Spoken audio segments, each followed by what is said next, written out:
Good evening, everybody, and welcome to Marshall's Maverick Stadium for Week 5 of the 2021 season, Week 2 of District 9 5A Division II play. Aaron Swink, Todd Travis, our producer Ryan Travis, and, of course, down on the field, the man on your screen, our color commentator, the best in the business, in my opinion, Matt Montgomery. And, Matt, Jacksonville and Marshall getting ready to go in Week 2 of district action here. Both teams 1-0. Jacksonville coming off a big win against Hallsville at Tomato Bowl last week. The name of the game tonight will be, can they carry some of that positive momentum into this ball game with a very different ball club that they saw last week? Yeah, there's no question that Marshall is a better football team than Hallsville, but nevertheless, it was a great team win last week. It was the first game that Jacksonville did all three phases of the game well: offense, defense, and special teams. And they've left one of those things on the table in the previous three contests. So, yes, it was a big win. Fightin Indians got their first win at the remodeled Tomato Bowl. They also got to put the feathers on their helmets. We'll talk more about that as the broadcast goes on. It was a great week of practice. Marshall coming in at 2-2, they're a good football team. They have a very stingy defense. This will be the best defense that Jacksonville has seen so far. And, you know, Jacksonville struggled offensively against Palestine and against a little bit against Palestine and mainly against Henderson. This is a very athletic Marshall team, not as big as Marshall teams have been in the past, but as you'll see, they are very, as I said, very athletic. Marshall leads this overall series 17-6, including last season's 42-21 victory at Tomato Bowl. These teams first met in 2016. Then there was a long hiatus of about 62 years. Then they hooked back up in 2004 when Marshall dropped from 6A now down to the 5A that they are in now in Jacksonville's district. Matt, I want to correct you real quick. You said the first meeting was in 2016. Oh, excuse me. For 2004 is when they met back up. 1916. There you go. 1916. Then there was a long hiatus there where they didn't play each other because Marshall was at the largest classification. They dropped down. And so let's go back to 2004. Since Jacksonville and Marshall started playing again, they did miss a few years between there and 2004 when they were not in the same district, but the overall series kind of evens up there a little bit with Marshall with a 7-6 edge over Jacksonville since 2004. So as you said, both teams entering the game with 1-0 records. Competition-wise, I got to say Marshall's played probably better competition than Jacksonville did in non-district. Of course, they played their longtime rival, one of the oldest rivalries in Texas, in Longview. And, boy, the Longview only beat the Mavs 14-7. If you can hold Longview to 14 points, that's pretty good with the kind of offense that Longview has. And, of course, they got beat by New Caney. And again, this is a Marshall team that kind of trying to find their identity. They lost or actually changed quarterbacks after the first ball game, and they went with Oliveira, who Jacksonville saw last year in Tomato Bowl before he actually got injured in that game at Tomato Bowl as a junior and missed the rest of the year. So he's their guy. Since he's been in their offensive lineup at quarterback, they're averaging 29 points a game in these last three ball games. So Marshall's picked it up quite a bit scoring-wise with him. So, again, talking about keys to the game for Jacksonville offensively, they have got to protect the football. And it's going to be hard to do against a Marshall defense that is ahead of the game in the turnover ratio against their opponents. Yeah, Matt, but, you know, we were talking about this in pregame. If you look at the last two ball games that Jacksonville has played, so the Henderson game right before the bye week, the last non-district game, then, of course, last week against Hallsville, the Jacksonville defense looks like they might be turning a little bit of a corner, obviously only allowing 20 points in each of those two ball games. And, of course, as you just mentioned, highlighting the defensive unit of Marshall, Jacksonville's defense will have to answer the bell. And just like offenses have to find their identity, how they move the football, what's the best combination of receivers with the quarterback and the running backs, all that kind of stuff, defenses also have to find their identity. You have to get the guys in the right spots. Coming into the season, Wayne Coleman very concerned about his secondary. That seems to have solidified. Xavier Kendrick has done a fantastic job as has Cash Bearden. Then you mix in, Dylan Roberts has done a good job. He's got 1 pick. Devin McEwen's been coming in and doing a nice job filling in and mainly plays offense. And then there's Calvin Bryant, who was the Austin Bank Defensive Player of the Week last week for Jacksonville at his left cornerback position. He's turned into kind of a shutdown corner, very physical cornerback. And again, these are the kind of things that you want to kind of start coming together, especially right now when you're in week 2 of district play. Yeah, Matt, we were talking about last week before the ball game, the positive attitude or atmosphere that you saw around practice when Jacksonville it was 0-3, but getting ready for district play, and then of course they get that big win last week against Hallsville. And we really talked about this. It is, it's really nice to see, especially in high school football, your hard work and your positive efforts have positive results. And so, we talked about some things that Jacksonville can clean up, even from the ball game last week. Obviously, there's always those things you can work on. However, we'd be remiss to forget to mention the positivity that came out of last week, and hopefully Jacksonville can ride that wave a little bit without getting complacent. That can happen as well after a win. No doubt, and there's no question that a win like that at home, at Tomato Bowl, where you haven't had a win yet since it's been remodeled. That's been the talk of the town. When's Jacksonville going to win a game in the new Tomato Bowl? Well, they finally did that, so get that monkey off their back. It was a district win, which is even more important to me than maybe getting that win maybe against Palestine a couple of weeks earlier, although I love to beat Palestine. But they got the win. That's huge. And it makes practice so much different that week. And, one thing Wayne Coleman did, he said, I had to talk to the kids. They were excited about winning. You want them to celebrate, but then you got to get to work because Marshall is a good football team. They're probably the second best team in the district behind Texas High. And, you've got a chance to come over here, bring your high-powered offense. It scored 49 points last week. The second leading scoring offense in District 9 5A Division II is Jacksonville. So this Marshall defense against a high-scoring Jacksonville offense, there should be some fireworks tonight for sure. Yeah, absolutely. We're glad you're with us here on JHS-sports.com or across all of our social media platforms, however you may be listening. This is the Countdown to Kickoff. Matt, tell them about our sponsor for the Countdown to Kickoff. Yeah, we want to thank Micah Hoffpower of Texas Farm Bureau for sponsoring this part of our Countdown to Kickoff. Micah can handle your life insurance, health insurance, auto insurance, all your insurance needs. Call Micah Hoffpower at Texas Farm Bureau. He can get it done. The former Jacksonville Fightin Indian class of 1998.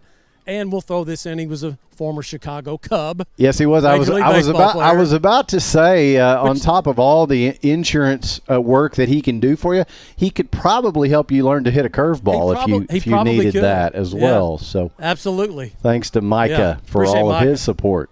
You bet.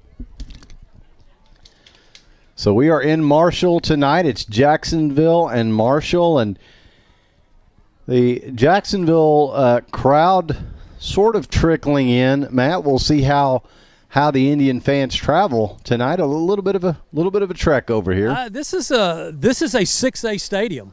I mean, you remember Marshall won a state championship in 1990 at the highest level, and former Jacksonville head coach Danny Long, the winningest coach in Jacksonville history, he was an offensive line coach here at Marshall when he was hired to be the Jacksonville coach starting in the 1991 season. And you look at the visitor side, it goes way up, buddy. It does. It's a 6A stadium. Yes, it is. And a lot of remodeling done in Marshall since we've been here last time.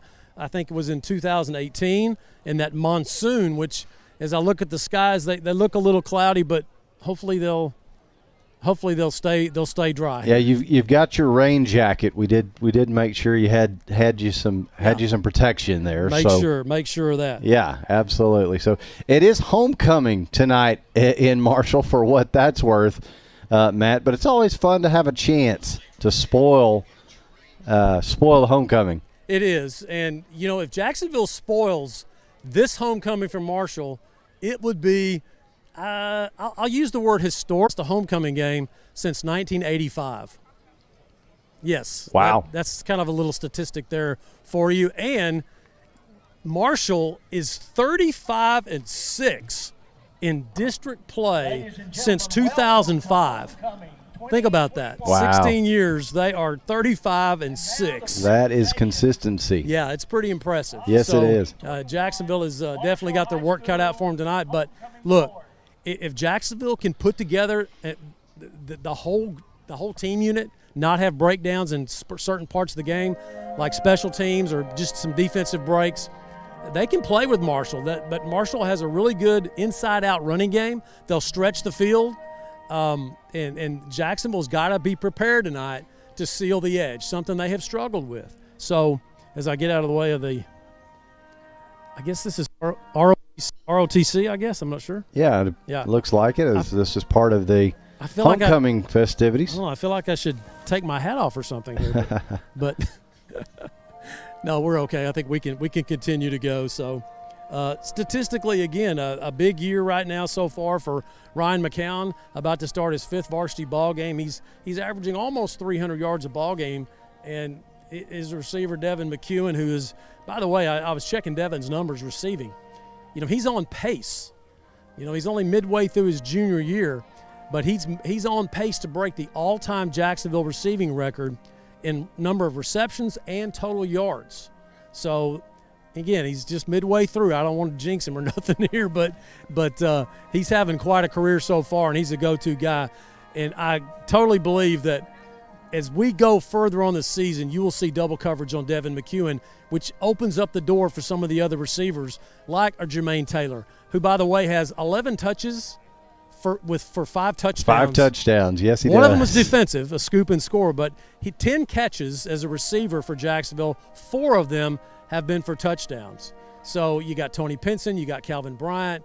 You got these guys that are stepping up that can also take some of the heat off of Devin McEwen with Ryan's passing. And what about J.T. Johnson?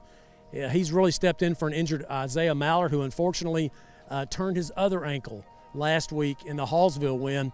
So he's here tonight, but he will not be suited up. He'll be on the sidelines supporting his teammates as a senior.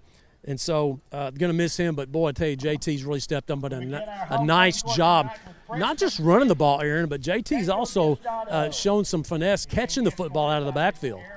Yeah, he has, Matt, and we were talking about that. When you've got guys like JT, you've got Calvin Bryant and Jermaine, you really just want to get the ball in the hands of those playmakers, and obviously Devin as well. And so, yeah, when you've got a guy like JT, however he has to do it, so far he's been able to do it, been able to produce for the Indians. I don't see Ryan McCown having near as much time tonight.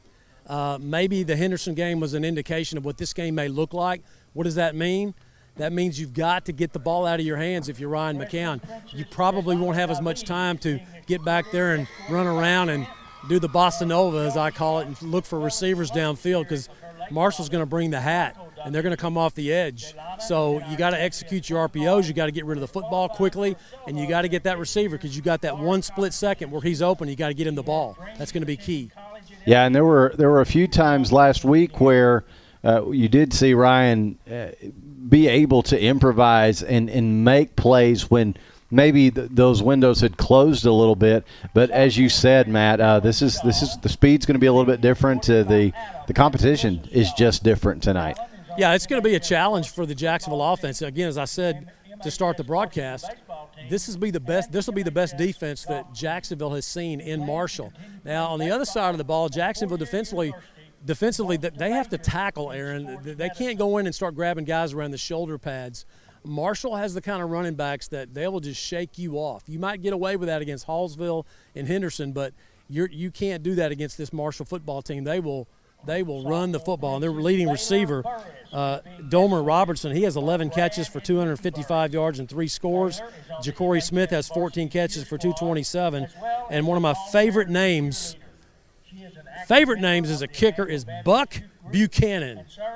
You're too young to remember Buck Buchanan, the former Kansas City Chief in the Hall of Fame. He was a great defensive player, but this is a kicker. He's a weapon, and he was a weapon last year for them. He has field goals of 35, 27, and 42 yards for Marshall this year. He's 8 for 8 on PATs, so he's a good one. And how about Jacksonville sophomore Bergera? He was 7 for 7 last week on PAT, so congrats to that young man. He had a big game last week, kicking extra points for Jacksonville. When they got those 49 points, he was 7 for 7. Yeah, absolutely. A great week for him. Well, it is about 7:05. That means we're going to bring it back into the booth, and we're going to cue up smoke signals to hear from Jacksonville head coach Wayne Coleman, and, of course, smoke signals and all of our conversations with head coach Wayne Coleman this year brought to you by Doctors Larry Folden, Brad Westbrook, and Charlie Stocks of All Smiles Dental. We'd like to thank them for all their support. And now, here's smoke signals.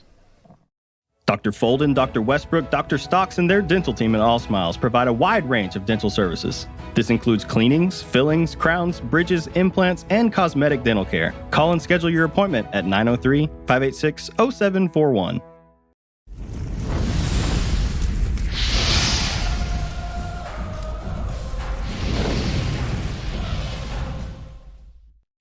Welcome back to Smoke Signals, everyone. I'm Matt Montgomery, along with head football coach and athletic director Wayne Coleman. Fightin Indians get a big win at home, and Coach, it's been a while coming, but you get the win over Hallsville. More importantly, a district win, 49-20. Your overall thoughts about the big win? I felt like our kids played with a lot of intensity. They were really amped up for the game. And they didn't let that hinder their execution. You know, sometimes when you're too excited, you know, it kind of gets in the way of you doing your job correctly. We had a lot of kids just really do what we asked them to do, and we found we didn't look for ways to beat ourselves this week. A lot fewer mistakes this week. And it was a game where you won time of possession again. You had more total yards. I mean, your offense did what they needed to do, but the defense also stepped up, and we've seen this improvement from the Henderson game. Then you had the bye week, and then last Friday night against Hallsville, the defense played pretty good. Yeah, they are doing a great job against the spread teams. You know, we talked about this before. That's against. Of course, we practice against it every day. When we practice against it, that's what everybody's running. That's what most of the people run most of the time. So they're kind of in our comfort zone when we play that kind of a team. And you know, we talked about trying to put a whole football game together. You know, we go all the way back to Crandall where, you know, suspect defense, great offense, and then Palestine, and then Henderson, your defense stepped up, but the offense had its problems. Then, you know, just a total effort, including special teams Friday night was really good too. Yeah, the special teams kids were great. 7 out of 7 on extra points. Navy SEALs, our punt team, had 0 return yards against it. I think a net of 37 yards a kick. So we had really some good execution and the special teams also. And you had kind of an unusual week. You had some COVID issues the previous week during the bye week, and you had some move some young players up that had to step in, and they stepped in well. They did, especially on the defensive front. We moved a few defensive linemen up from the JV to kind of fill in some holes that we had because of illnesses, and those kids stepped up and played well. No, you want to run the ball. JT stepped up and had another outstanding game, 4 scores. We'll see some highlights in a minute. Ryan threw for over 300 yards. Your offense seems to be getting in a groove here. It's getting better. We need to be a little more consistent in some of the things we try to do. We're a little erratic in places, but for the most part, we did run the ball pretty well, and that's key right now. And probably the biggest news of the win is that the Fightin Indians got the feathers on their helmet. So that was a big deal too. Yeah, it is a big deal for the kids. You know, as coaches, the glitz and glamour stuff. We could go with nothing on the helmet. We could go with, you know, no socks and just plain jerseys and everything. But the kids, they want to look good. So they were excited. Monday morning. The first thing we did was we gathered the varsity team in the team room, and this is the first time they got to do it. They put their own feathers on, so that was kind of a neat deal. Big win, 49-20 at Tomato Bowl over Hallsville. Let's take a look at some of the highlights. Here's Ryan to Jermaine, who had a big game for 41.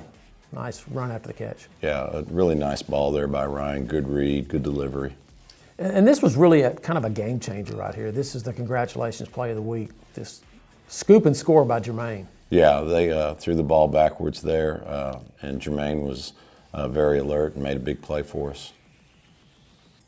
And defensively, Devin steps in. He plays primarily offense, but sometimes he's on defense. And boy, he really made a big play on this separation on this third down long. Yeah, he's a real physical kid. You got to be careful there. You don't want to get targeting or anything, but that was a clean hit.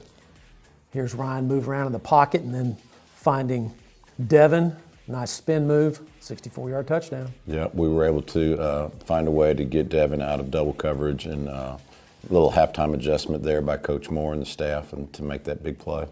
Now here's the 55-yard touchdown to Jermaine. Is that a check down there? No, that is a scramble. Ryan McCowan make a play. We've seen that before. And here's JT, another big game. This is one of his 4 touchdowns right here. Catches this from Ryan on the scramble and goes 41.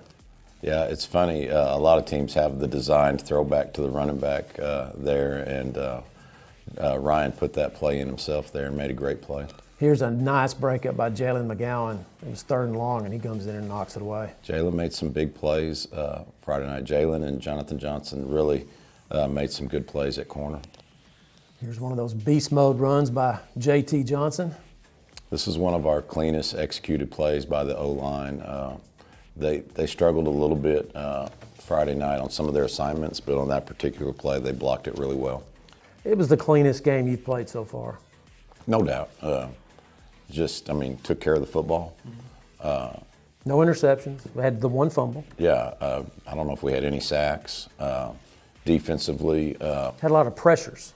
We did. But our defensive backs, and they dropped a couple balls. They could have made big plays. Hallsville did. They didn't make the plays, and we did make the plays. But also, they put us in a lot of contested situations in the back end where our DBs had to make plays. And I don't know how many pass breakups we had, but we had a lot of guys, the ball's there, and our kids are breaking the ball up right there at the point to make the play. And that's a good sign. Yeah, and that's one of the big, I hate to say surprises, but one of your concerns coming into the season were your cornerbacks and your secondary. And those guys have just been playing lights out so far. They have, and we've got some guys back there. We're able to move Cash Bearden around. He can play safety or corner. We're able to add Devin into the mix, and then to have, like you saw there, some other guys step up and make plays. That's a bonus for us. So week 2 of District 9 5A Division II play is in Marshall as the Mavericks coming in. Coach, you're heading to Maverick Stadium, of course. They're 2-2, and then it's Marshall. I mean, they're just a physical football team. They played a pretty tough non-district schedule. I was a little surprised last week by the win over Pine Tree. I thought Pine Tree had been playing better, but had the goal line stand, and they beat Pine Tree 17-10. Talk about the Mavericks. They are playing really sound, fundamental football right now. They're not beating themselves. They're playing very disciplined on defense, very assignment-oriented. Pine Tree had a chance to win the game and didn't execute. Marshall stepped up and made the plays. So they're not the typical Marshall team that you look out on the field and say, oh my gosh, look at all those incredible Division I athletes. That's not who they are. They're a very well-coached, disciplined, hard-playing football team. Yeah, one of those disciplined players, as you said, not an imposing-looking quarterback, but Oliver gets it done for Marshall. He played well at Tomato Bowl last year until he got hurt, but he's solid on offense for Marshall. Talk about what they do offensively.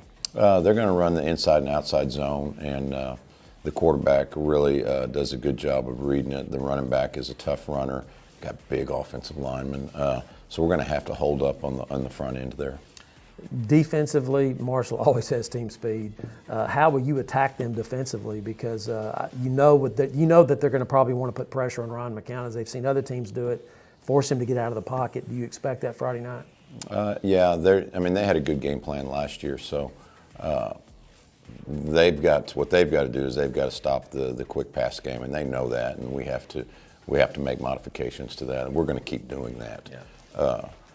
That's really a part of our run game. What helps our run game is if you have to defend the quick pass game outside, then that helps us run the ball inside. So we've got to keep doing that, and it's a cat and mouse game, and the coaches say whoever's got the chalk last is the one that wins on the dry erase board. So it's going to come down to that. If we can get them in the right situation, can we make the plays?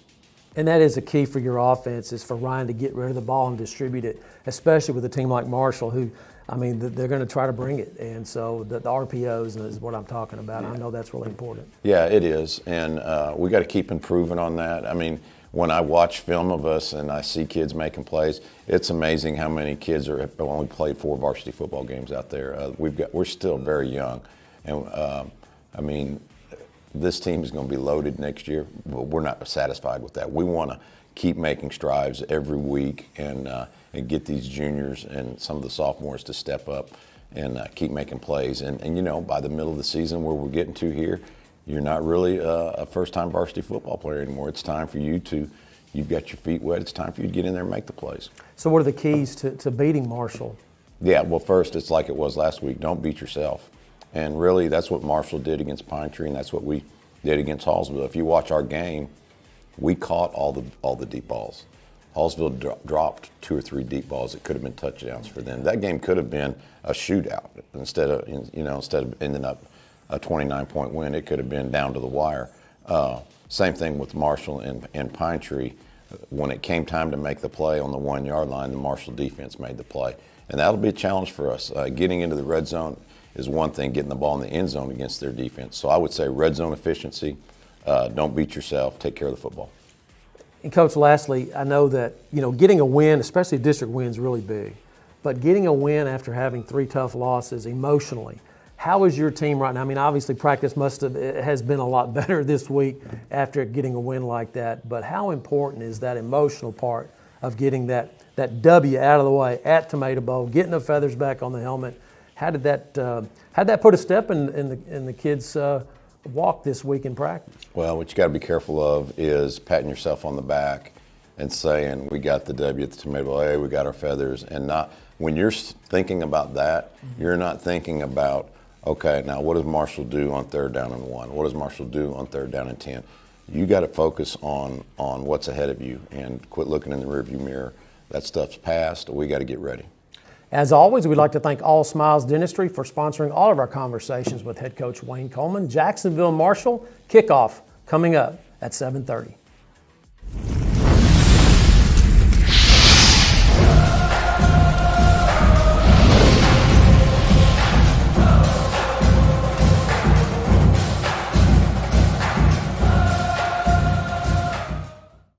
Dr. Folden, Dr. Westbrook, Dr. Stocks, and their dental team at All Smiles provide a wide range of dental services. This includes cleanings, fillings, crowns, bridges, implants, and cosmetic dental care. Call and schedule your appointment at 903-586-0741. Bill McRae Ford has been serving East Texans since 1976. They can help you find the best deal on a used car or if you're ready to purchase something new. Open Monday through Saturday. Bill McRae Ford. Come see us. Congratulations is Jacksonville's source for a full line of awards and engraving services. But we don't stop there. You'll want to check out our examples of creative personalized gifts too. Congratulations also serves East Texas as a promotional products dealer. We are passionate about sourcing just the right items. With our laser capabilities, we can also design and install acrylic signage or graphics. Want to see samples of our work? Go no further than the Tomato Bowl entry. We're especially proud of the arrowheads. Visit Congratulations showroom or website soon, and let's make something amazing together. Dr. Folden, Dr. Westbrook, Dr. Stocks, and their dental team at All Smiles provide a wide range of dental services. This includes cleanings, fillings, crowns, bridges, implants, and cosmetic dental care. Call and schedule your appointment at 903-586-0741. Homes and Properties Realty agents work hard for you to offer a full-service experience. They pride themselves on giving both buyers and sellers the representation they deserve and are ready to serve you today. Since 1952, Texas Farm Bureau Insurance has been protecting their customers with life, auto, and homeowners insurance. Call Micah Hoffpower in the Jacksonville office at 903-586-9809. Micah's years of experience will help you find the right coverage for you and your family.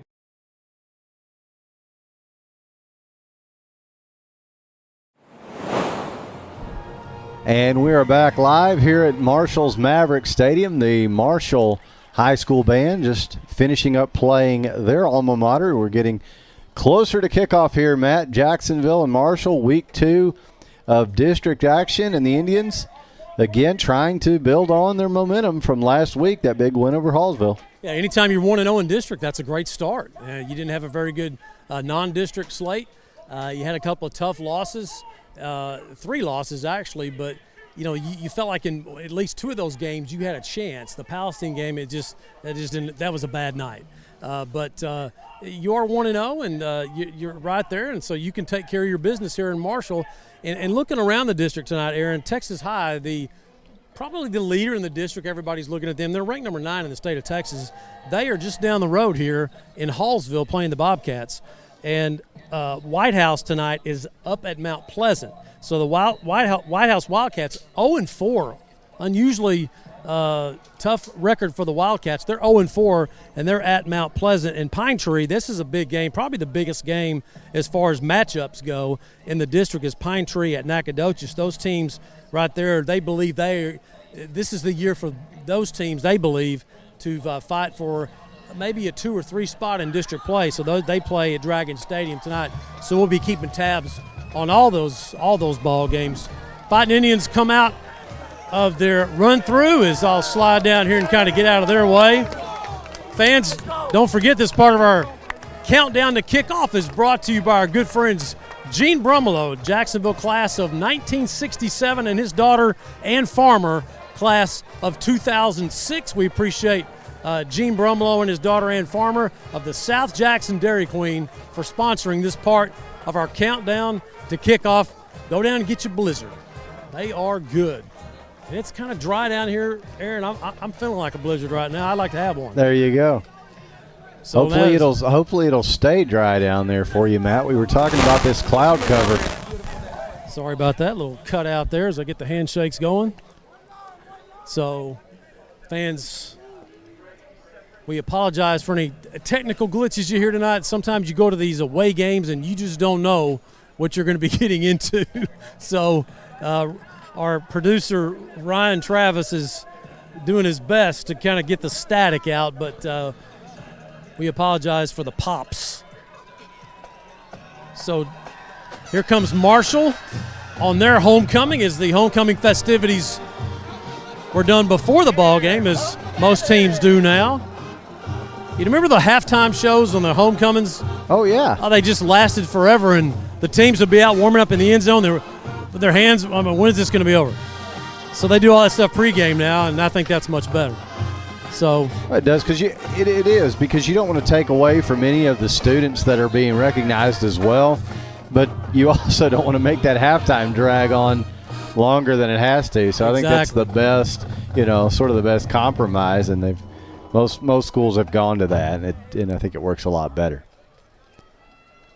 We were talking statistically earlier about Jacksonville offensively, Aaron, and I mean some of these stats that kind of jump out at me, and Todd on the way over pointed out that it was some of these stats are because Jacksonville was given the offense for the other team, the opponents, a shorter field, but Jacksonville's run 30 more offensive plays than their opponents, and Jacksonville's 1-3. You would think with 30 plays, that's a half a game if you add that up. Because usually you run 50, 60 plays a ball game, but 30 more plays than their opponents.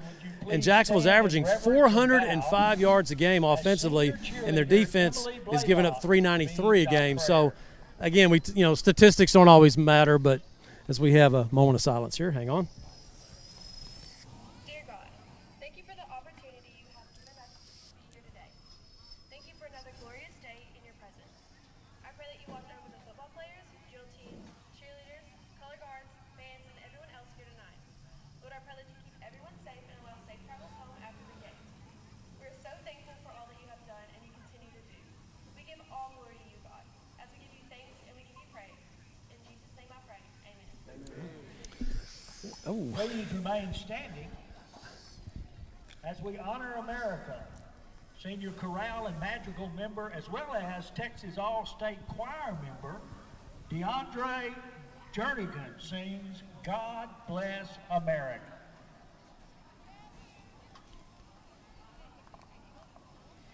God bless America, land that I love. Stand beside her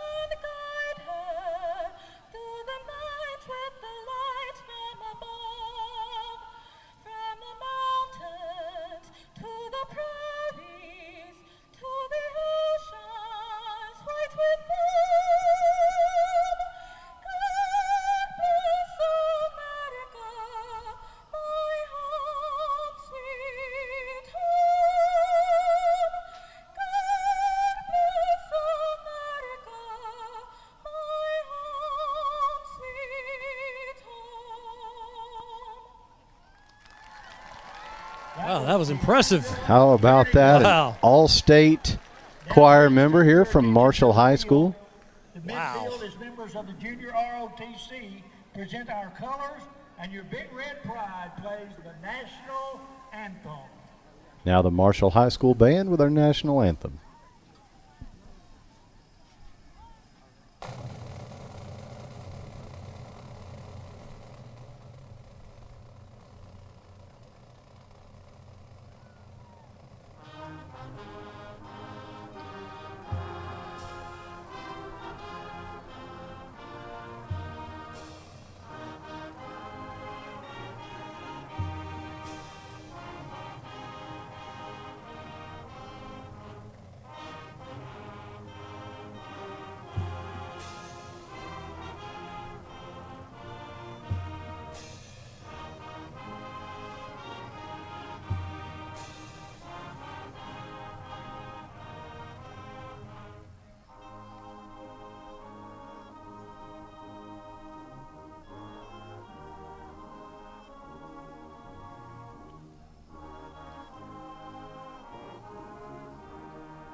Nice job of pregame here at Marshall Mavericks Stadium as it's homecoming for the Mavericks.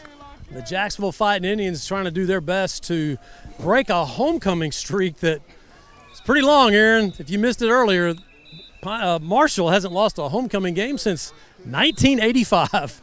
That's a long time. Is this a good time to let you know that I was born 1985? Well, I knew that. I didn't want to say that, but I knew that. Marshall has not lost on homecoming in my lifetime. Yeah, there you go. We can say it that way. How about that? Yikes. So now the officials will have captains come out, and I'm going to find out if they've already tossed it here.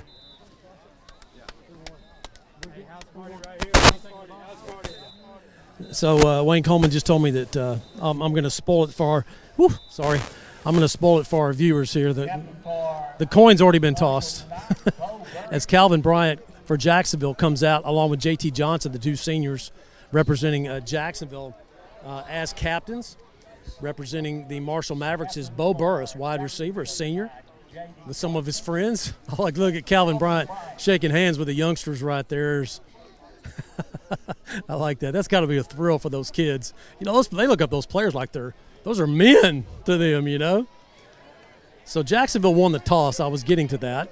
They do that pregame now. This is just ceremonial right here. So Jacksonville is going to take the football. You know, they've deferred in the past. And when they've won the toss for in two previous games, but they're gonna take the football and get their offense on the field and get as many possessions as you can. So there's the official call right there as they make it look good for the fans as we're getting set for kickoff for Week 2 of District 9 5A Division II, Jacksonville versus Marshall. As these two teams kind of created a little bit of a rivalry, if you will, since they hooked back up in 2004 when Marshall dropped down from 6A down to 5A. Marshall leads the overall series 7-6 since 2005, and there has been some barn burners, if you will, between these two teams. I remember the 2006 game when Jacksonville was ranked number 7 in the state, and Marshall was kind of struggling. Jacksonville came away with a district win there at Tomato Bowl. Carmen Boyd Anderson had 310 yards rushing in that ball game. Wow. When's the last time we saw a Jacksonville running back get 310? No kidding. We'd like to get a little bit of that momentum tonight. Yeah, 15 years ago, the offenses weren't quite as prolific as they are today. I mean, when I'm talking about prolific, I mean throwing the football. So, it's teed up. Well, I guarantee if we had Carmen Boyd Anderson tonight, he'd be getting plenty of touches. He was an athlete. Oh, he was. Devin McEwen drops back for Jacksonville, the junior speedster, to receive this kickoff. from Buck Buchanan of Marshall. We're set to go. Glad you're with us here on JHS-sports.com with your play-by-play. Here's Aaron Swing. Kick is on the way, and there will be no return all the way out the back of the end zone, so the Tribe will take over with the touchback, and Ryan McCowan. And there's a flag on the play, and it's going to be offsides on Marshall, it looks like. And we'll see if Wayne Coleman is going to take this penalty, or make them kick it again. So you add 5 yards, and so Jacksonville's going to take the penalty on the kickoff, so they'll start this drive at the 30. Told you, but Buchanan has a leg. Did you see that? Oh, yeah. And he really didn't even get all of it. I mean, kind of a sideways kind of kick. He's a weapon. So offensively, Jacksonville will start Ryan McCown, of course, at quarterback, J.T. Johnson in the backfield. This offensive line that was hit a little bit by COVID earlier a couple of weeks ago, and they had to bring some guys up to play. It looks like they've got some of the older guys back. We'll spot them as we go forward. Here's Jacksonville, first down at their own 30. Trips right, one left, go the receivers. Johnson is the back. McCown going to throw on first down. Over the middle from McEwen. He's got him wide open, and then a hit separates the ball, incomplete. What a nice play by the cornerback. McEwen had him beat. The ball was just a little bit behind McEwen, who had a good 2 steps on the secondary, but he had to slow down and wait for the ball a little bit, and when he did, cornerback came up and slapped it out of his hand, incomplete, 2nd and 10 now. Boy, was he open. How about that home run ball in the first play, huh? Yeah, 2 receivers right, 1 left this time. McCown under some pressure, tucks, steps up in the pocket, fires over the middle, incomplete. No, caught. Yeah, as McEwen. They will give him the catch. Yeah, he caught it. That. Again, just a check down by McCown. He was trying to find, it looked like he was looking on the left side over here for Taylor, Jermaine Taylor, and he was covered up, the corner press coverage. Yeah, he took a little hit there, Matt, and I thought he might have separated the ball again, but good hands there from McEwen. 3rd and 1, here's JT. Now the handoff to Johnson, and he tries to get up the right side A-gap, and Marshall having none of that. Yeah, it's 4th down. Jacksonville's going to punt the football here. It's Johnson taking that handoff from McCown, and boy, he was hit immediately on the handoff, as there's a very physical defensive front we talked about in pregame. As Dylan Roberts now will check in to punt the football for Jacksonville, as they'll go 3 and out on their first possession. And Domar Robertson back deep for the Mavericks. And Roberts, of course, with his first punt last week, pinned Hallsville at the 1. This is a high kick, fair catch called for, and Robertson fields it at the 22. So that's where the Mavs will take over. Hey, I want to give a shout out to our good friend of the broadcast and my former pastor at Central Baptist Church, Darren Wood, out in Midland, staying home tonight, tuning us in. Darren, thanks for staying in and tuning in to Jacksonville football. Darren's a good friend and likes to listen to these broadcasts and watch them streaming. So here's Marshall, their first possession. They'll start at their 22. 2 receivers right, 1 left for the Mavericks, as it's a pass on first down, and good coverage. Dylan Roberts. By Roberts, as he just had the punt, now in coverage. Boy, he stayed right with the receiver right there, number 88, Ja'Cory Smith. You couldn't have played that any better right there than Dylan Roberts did. Stayed right with him, incomplete.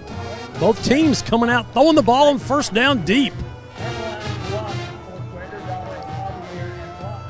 Michael Oliveira going to go with 2 receivers on his left, one on the right. The pitch, though, into the backfield. Oh, yeah. Jacksonville seals the edge. Jaquaylin Davis, the leading rusher for Marshall, never had a chance right there. Oh, wow. What a play by Taylor, Jermaine Taylor, who had the congratulations play of the week last week on that scoop and score, comes in and makes a huge tackle for the loss. So 3rd and long, as Devin McEwen will check in at safety for Jacksonville on an obvious throwing down. So Third down and long. Ball in the left hash, trips left. They're stacked up over there, one on the right. Now they're going to empty the backfield. Is Marshall trying to take advantage of a numbers mismatch, and an overthrow will bring up a fourth down, but a wide open Mavs receiver in Robertson not able to come up with it, Matt. Oh, man, I think that was Bo Burris, the number Check 2. that. Yeah. Good spot. Yeah, two and 3 on these jerseys. Yeah, they're red tough. red on black, folks. It's Yeah. not the play-by-play man's dream sequence here. Boy, nice coverage by Jackson on the secondary, and of course Burris was the check down there for Oliveira, and Oliveira threw a nice ball. Would have been a first down. Dropped. Now Marshall's going to go 3 and out and punt the ball. Devin McEwen standing on his 50. Punt on the way. Bad Poison, you punt. hear the call as the bad punt jumps out of bounds. And, of course, when you're poison, that means get away from it. Yeah, Jacksonville's going to get the short field here at the Marshall 45-yard line to start this drive, their second possession. Let's see where they finally put the ball down here. Going to the – yeah, it's going to be on the 45. So both teams go 3 and out on their first possessions. Nice early stop by Jacksonville defensively. Good run coverage, good pass defense. 2 Tribe receivers stacked right side, 1 left. McCowan, 3-step drop, sets. Deep ball again over the middle. McEwen! It's caught. Devin McEwen with a big Bill McRae Ford first down. All the way down to the 15-yard line goes Devin McEwen. And Ryan McCown, nice patience right there. Nice pocket protection by his offensive line, giving him time to wait for McEwen to clear the linebacker area before McCown delivered a strike. Now Jacksonville looking into the red zone. Check down over the middle is caught. McEwen again. And McEwen makes his way down to the 11 of Marshall. Here comes the Tribe. Apologize for the mic right there. Down to the 11-yard line for Jacksonville. Pickup of 7. 2nd and 2. 2nd and 3, actually. McCowan takes the snap, gets away from some pressure, now going to throw into the end zone. And just incomplete. Yeah, they're going to have holding on Jacksonville. So that even if he caught that for the touchdown, it would have been called back. That would have been painful. Flag came down early, so the officials caught that hold. As I'm going to walk toward midfield to help you out a little bit, Aaron, for that static. I apologize to our viewers. And we were talking about there's a lot of metal in this stadium. That may be making a little bit of a difference here. I'm assuming this is coming over the air, that static. We can hear it up here, so I would assume the same as well. Folks, if you're listening in, want to let us know, we would appreciate it, but we'll do the best we can. Empty backfield for the Tribe. Now they're going to move one man of protection on the left side. McCowan going to look over the middle and incomplete. Yeah, looking for Jermaine. Thrown high. Boy, Aaron, you talk about the jersey numbers. I mean, I love the scoreboard, but, man, you got to look down to tiny. I think I'm in the optometrist office with that thing in front of my eye to see how far I can read down low. I mean, I can't even tell what the down and distance is, and they're so small. I'm just going to look at the stakes. Pistol set this time. Look out. McCowan rolls right, throws, caught. Tony Pinson runs over a man down to the Marshall 6-yard line. I've been saying all year that Tony Pinson probably has the best hands in this receiving corps, although, Devin McEwen, and what do you can say about Devin, Division I recruit, but I guarantee Tony Pinson, can catch in traffic, and then he does something with it, Aaron. You're right. He just ran over the guy in front of him, and he gets the Fightin Indians a first down and goal. Yeah, Bill McRae Ford first down. And, hey, Matt, just got some text messages from Rudy Jaramillo and Grace Traylor. They say there's no static over the air. So you might have dodged a bullet there, partner. So Jacksonville looking to pound this one in. They'll have to do it after this timeout. Yeah, Jacksonville's going to burn one right here. Wait a minute, maybe it's Marshall. Let's see. It is Marshall burning the timeout. We'll take it with them for a short break. You're listening to Fightin Indian Football on JHS-Sports.com.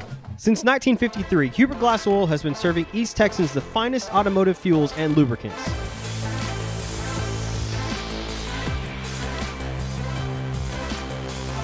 Hubert Glass Oil Company, the clear solution for your business. The honey barbecue chicken strip sandwich is delicious. It's got that barbecue flavor, the cheese melts on top with that Texas toast. You look at it, your mouth starts watering. It's my go-to sandwich. The honey barbecue chicken strip sandwich, that's my all-time favorite. Hi, I'm Matt Montgomery. For the past 37 years, I've been helping people just like you get their financial ducks in a row. I'm a registered investment advisor and chartered financial consultant. We do portfolio management and comprehensive financial planning. Give me a call for a free consultation. And we're back live at Marshall's Mavericks Stadium, where Jacksonville has a Bill McRae Ford first down and goal with 3 receivers on the left, 1 on the right. Ryan McCowan looking to punch this one in. McCowan with time over the middle, incomplete. Oh, man, Devin McEwen and also Josh Moore, the OC, they're wanting a pass interference call. And I think he has a gripe on that. I mean, Devin McEwen got shoved about the goal line, ball's in the air, and no call. So incomplete, 2nd and goal. As the Mavericks catch a break right there, because I thought it was clearly pass interference on Devin.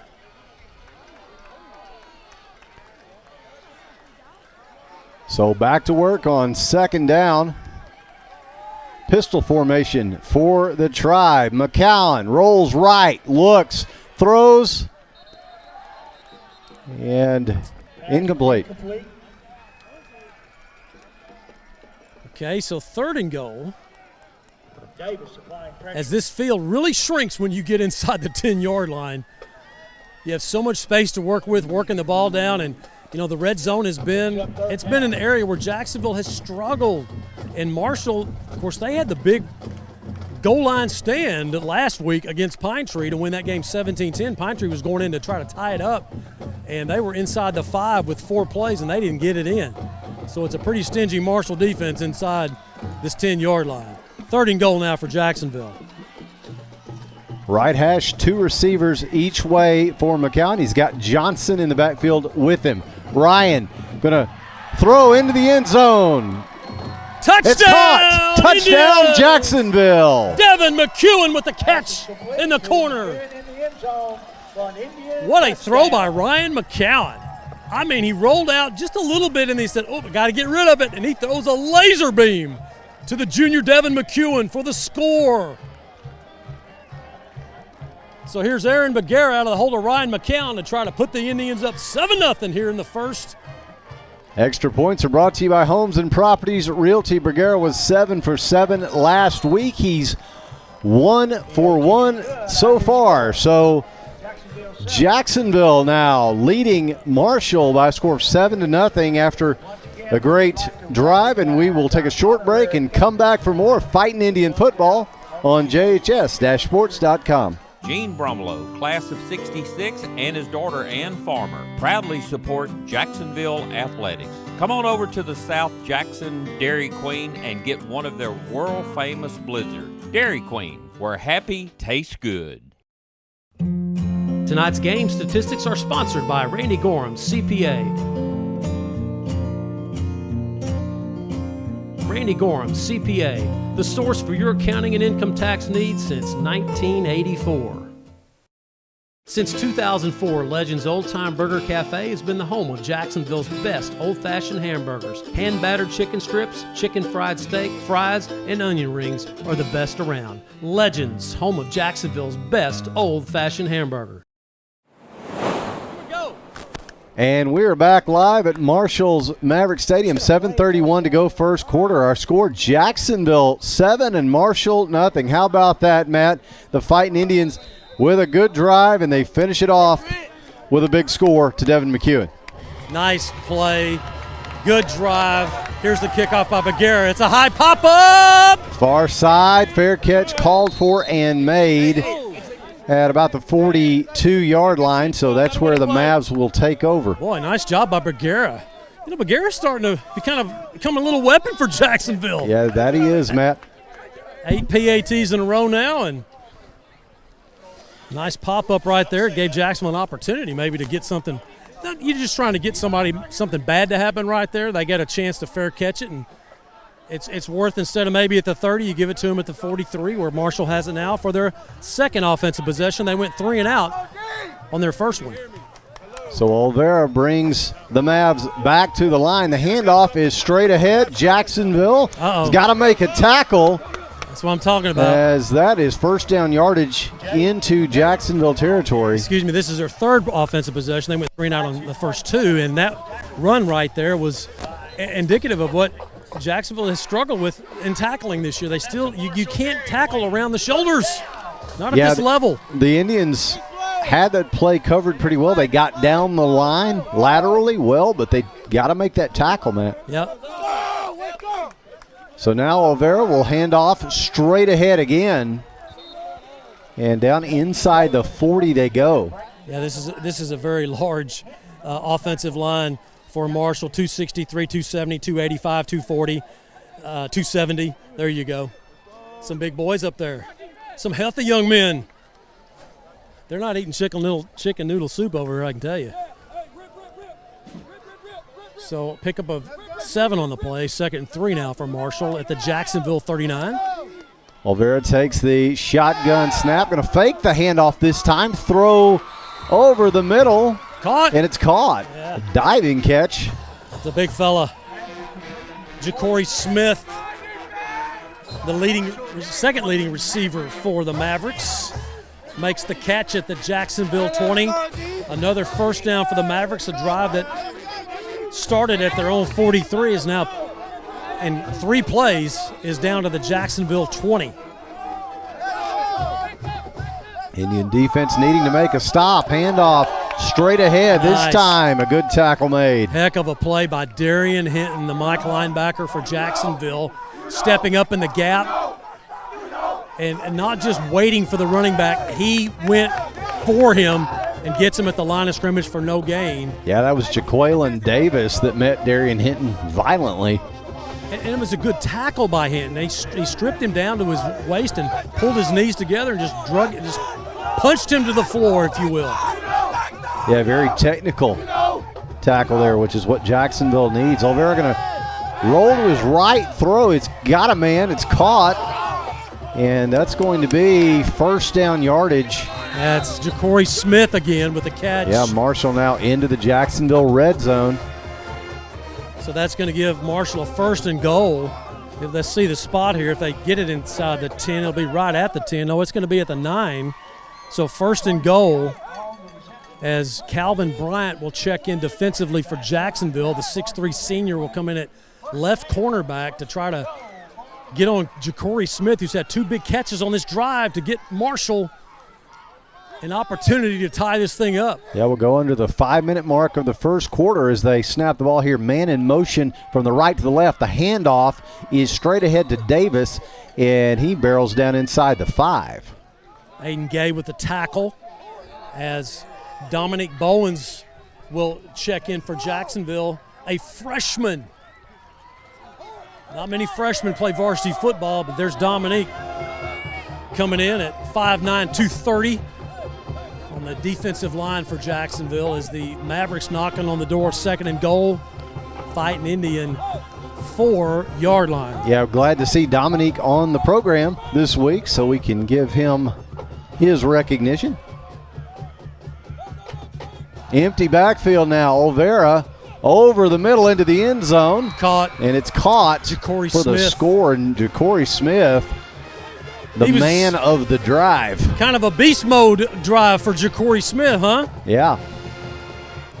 And check this out. The Mavs just went straight back to the line of scrimmage. That's efficiency right there. You score and no celebration. You just go straight to the line of scrimmage. Now they're going to sub in and bring their kicker, Buck Buchanan, into the ball game as Domar Robinson will hold as the Mavericks score, and they'll try to tie this thing up at 7. The extra point attempts brought to you by Homes and Properties Realty.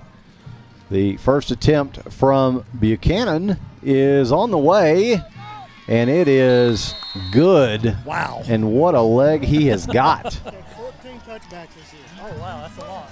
And so with 3:55 to go first quarter, the score now, Jacksonville 7 and Marshall 7. We'll take a short break and come back for more. This is Fightin' Indian football on JHS-sports.com. For over 120 years, we've worked to be the most trusted bank in East Texas. Strong leadership, active involvement in the community, and long-term relationships with customers piece together the strong foundation on which we base our business. A community bank dedicated to serving our local families and businesses. Visit any one of our locations across East Texas and let us show you why we've been the bank of choice since 1900.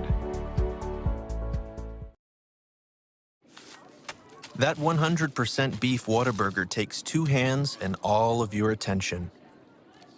So yeah, now's the time to sneak that fry.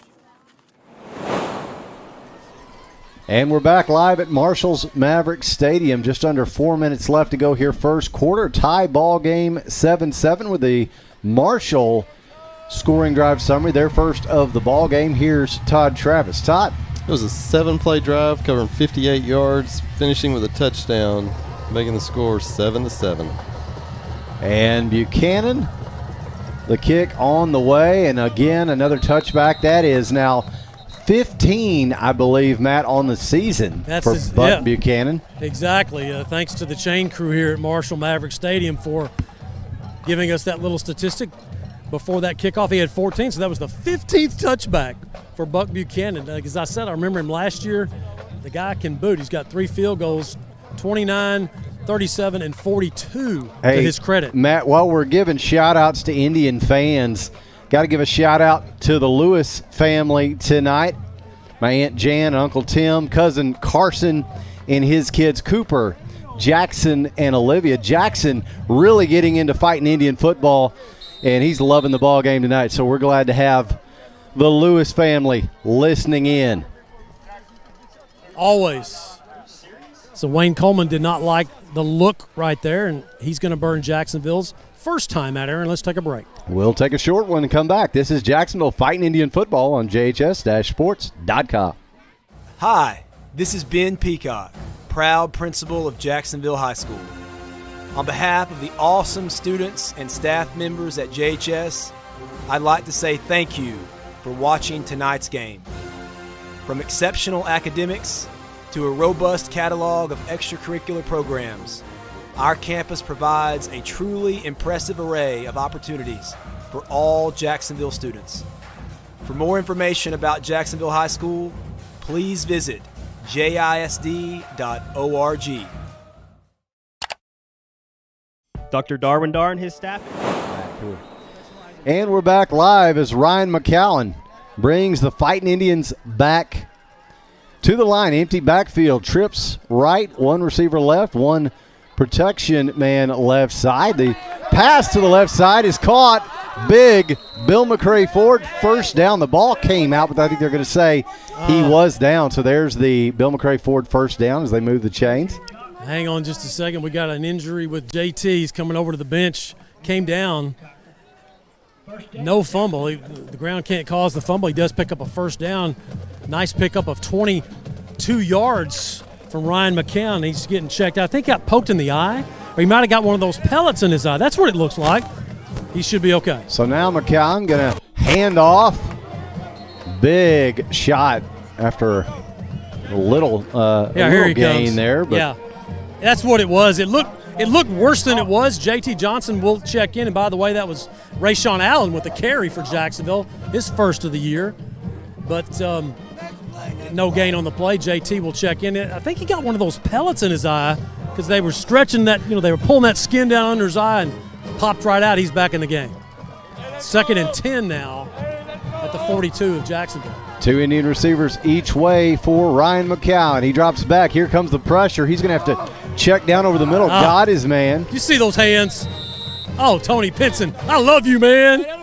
In traffic. Yeah, Tony Pinson down to the 48. Boy, what a catch that was. He just went up there and just snatched it right out of the air with 2 guys all around him. What a catch. I have an affinity for receivers catching in traffic. I really do. I mean, that takes a lot of concentration to know you're about to get smacked and you snag it. So now a more makeable 3rd down and 4 for Jacksonville. Approaching the 2-minute mark here of the first quarter. Tie ball game, Jacksonville and Marshall, 7 apiece. Did they run out of time? They sure did. They did, and that'll be a delay of game that'll back the Tribe up. Huh. And it's week 5. It's week 5. Yeah. You know, we talked about Ryan McCown always coming over to that's part of the system here is the quarterbacks come over to the coaching staff, and I've talked about it with several people that have asked me about it, and we'll talk more about that, and I'll explain why they do that here in a few minutes, as opposed to signaling in the play or running receivers in, how they used to do. And no, bring the quarterback over, get the play, go in. 3rd down, 8 now. Sorry, Matt. Good spot there. McCown tries the slant route to McEwen and just incomplete out of his reach. Yeah, just a little bit too high for Devin, and it would have been interesting after he caught the ball, if he would have caught the ball, trying to get that 1st down well covered. So now Dylan Roberts back on for his 2nd punt of the evening. And again, he will look for a deep ball to pin Marshall like he was able to do against Hallsville last week. Gets the punt away. It's an end-over-end punt. It's fielded cleanly now. The return man cuts back the 30s at the 40, 45. Jacksonville's got to make a tackle. He hurdles a man. And Marshall, just like that, in Jacksonville territory. That's a very athletic play by James Perkins on the return. I think that I got that number right, number 17. Those numbers are hard to spot, red on black. So yes, the 6 foot, 176, James Perkins. Yeah. So Marshall will get the short field here. They'll start at the Jacksonville, the Jacksonville 46-yard line. Yeah. So the Indian defense will be tested here against a Marshall team with a short field. Michael Olvera takes the snap. He hands it off, and they're going to gash Jacksonville for 6. There's got to be a flag, you would think, but there is none. And just like that, Marshall on the board again. Go ahead, Calvin Matt. Bryant got held at the 10-yard line. He was trying to get away from the guy, and the receiver for Marshall was just pulling his jersey off. Or Calvin Bryant makes that tackle and saves that score. Wow. I tell you, the officials are letting them play tonight. And if you're Jacksonville and Marshall, be aware of that. I mean, kind of do some things that maybe you didn't want to do in the past, like grab a little, hold a little. Well, Marshall just got away with one, and they're on the board again. 46-yard score. So now Buck Buchanan on to attempt the extra point, brought to you by Homes and Properties Realty, and it is good. So with just over a minute to go here in the first quarter, the score now Marshall 14, Jacksonville 7. We'll take a short break and come back. This is Fightin Indian Football on JHS-Sports.com.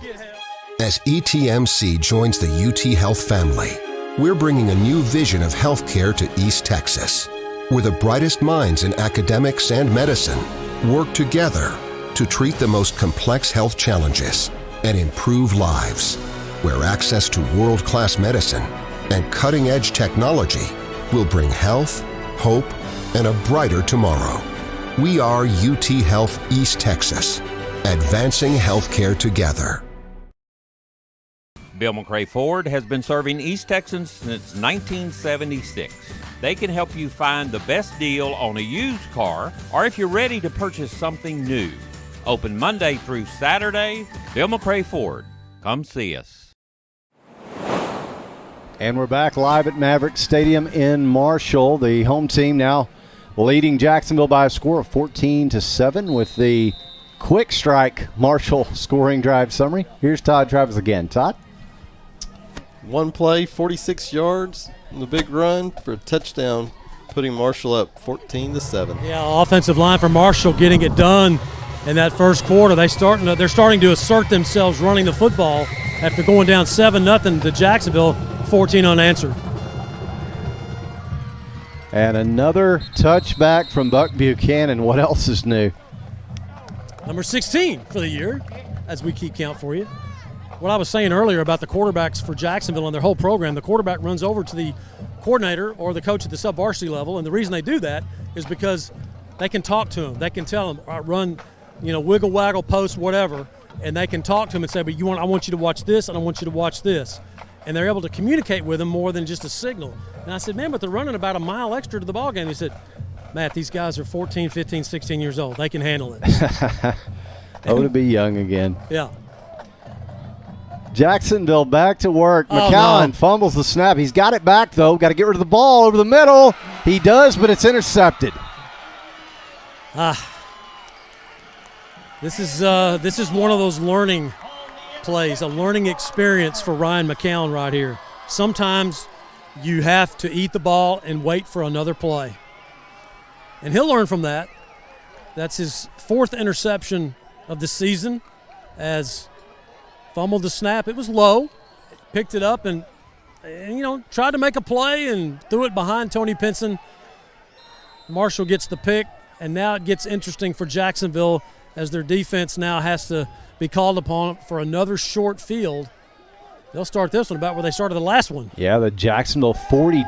Olvera going to take a deep shot. There's all kinds of contact going both ways over there. Now see, and there's the flag. That is so inconsistent right there.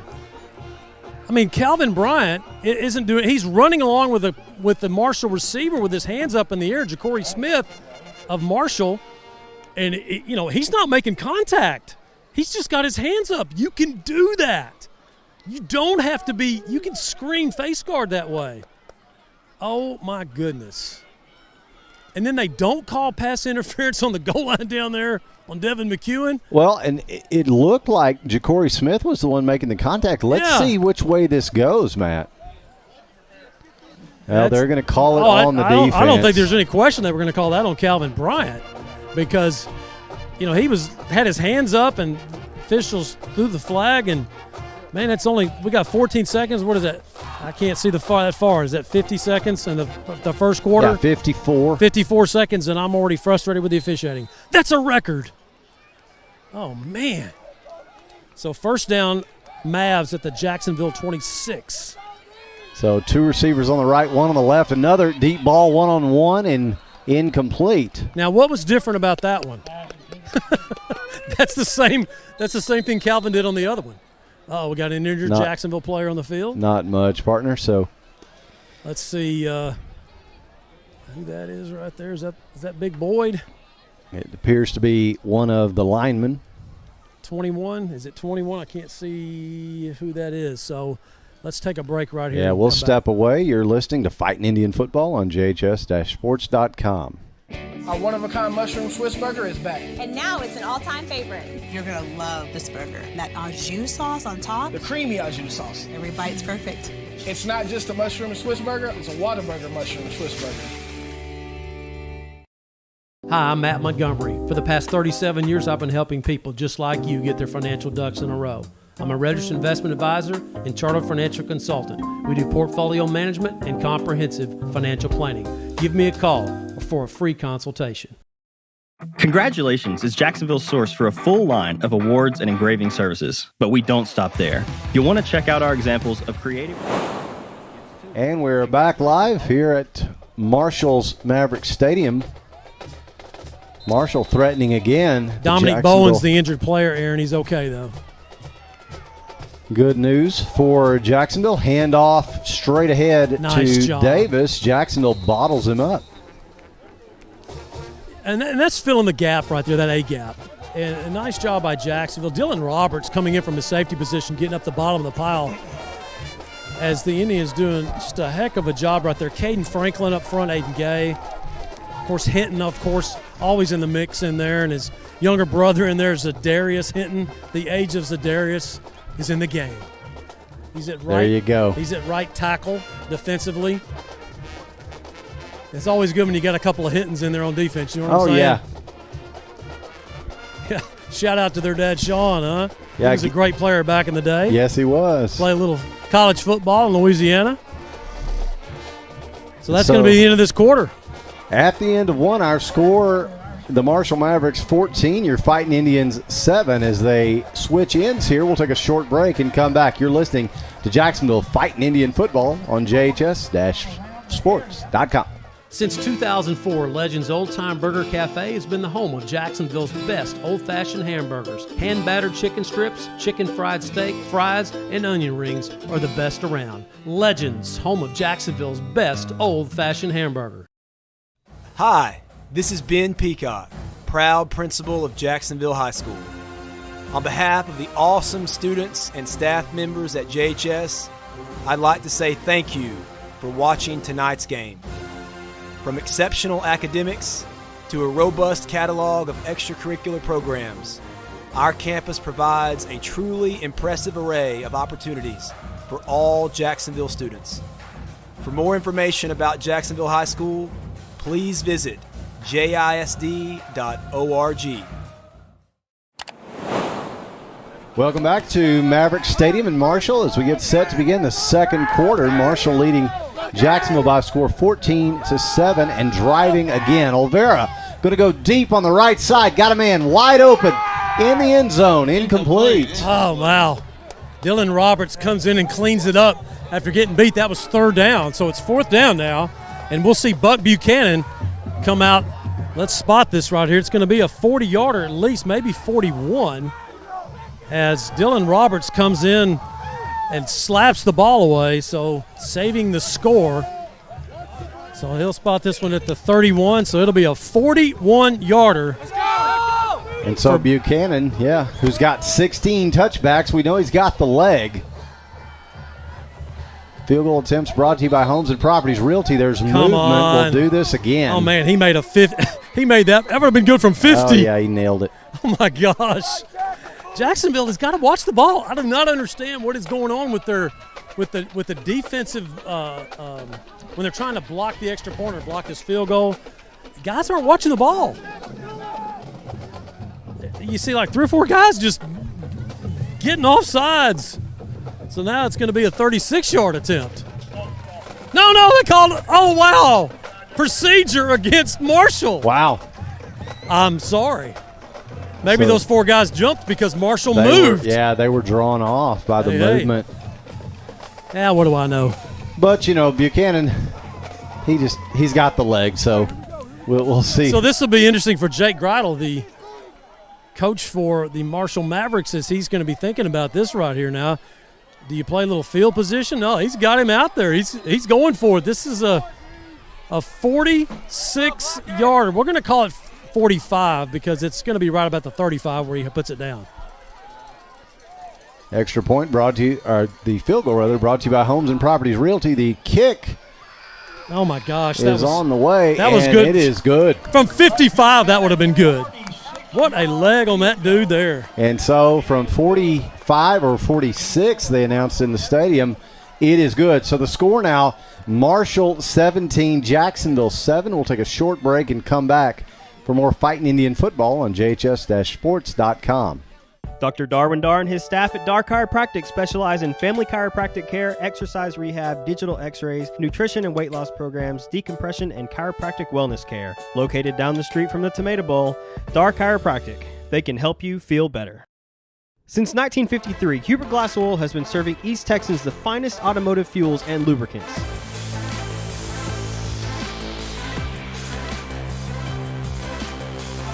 Hubert Glass Oil Company, the clear solution for your business.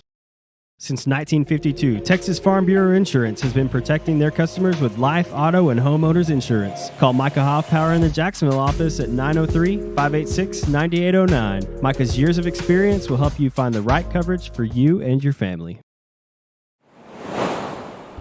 And we are back live in Marshall, where the Mavericks have extended their lead to 17-7 over Jacksonville with the Marshall's latest scoring drive summary. Here's Todd Travis again. Todd? It was a 4-play drive, covered 17 yards, finishing with a 47-yard field goal for Marshall, putting them up 17-7. And Buchanan just flashes that leg again with another touchback. Hey, I want to give a shout-out to one of my old classmates, Mike Traylor, class of 1978. listens into our games, watches and streams them every week. Mike, hello. Thanks for tuning in to us. Hello, old classmate. Mike was a great football player at Jacksonville back in the day, and he kicked and I held. He had 3 field goals in one game one time. Back in the 70s, that was a lot. So here's Ryan McCown, first down Jacksonville. 2 Indian receivers on the right, 1 on the left for McCown. The handoff is to Johnson, and he puts his head down, and he might have gotten a yard or 2. And now Johnson is not getting up. Come on, JT. Yeah, JT slow to get up here. So you know, the depth in the Jacksonville running back room is very shallow. And, of course, with Isaiah Mallard out and now JT down, we'll check on him. Let's take a break. Yeah, we'll step away. This is Fightin Indian Football on JHS-sports.com. Dr. Folden, Dr. Westbrook, Dr. Stocks, and their dental team at All Smiles provide a wide range of dental services. This includes cleanings, fillings, crowns, bridges, implants, and cosmetic dental care. Call and schedule your appointment at 903-586-0741. Homes and Properties Realty agents work hard for you to offer a full-service experience. They pride themselves on giving both buyers and sellers the representation they deserve and are ready to serve you today. Since 1952, Texas Farm Bureau Insurance has been protecting their customers with life, auto, and homeowners insurance. Call Micah Hoffpower in the Jacksonville office at 903-586-9809. Micah's years of experience will help you find the right coverage for you and your family. And we are back live at Marshall's Mavericks Stadium as JT Johnson is being helped off the field. Matty is under his own power but moving slowly. Yeah, it looks like an ankle. Ankles have not been kind to Jacksonville running backs in 2021, but he's walking a little bit better than he did when he started, so maybe that's hopeful. So Darian Hinton will check in. The middle linebacker will come in at running back for Jacksonville. So McCown looks to the sideline. And we got a flag. Let's see the call. False start by Jacksonville. On Jacksonville, so not how you want to come out of that injury timeout.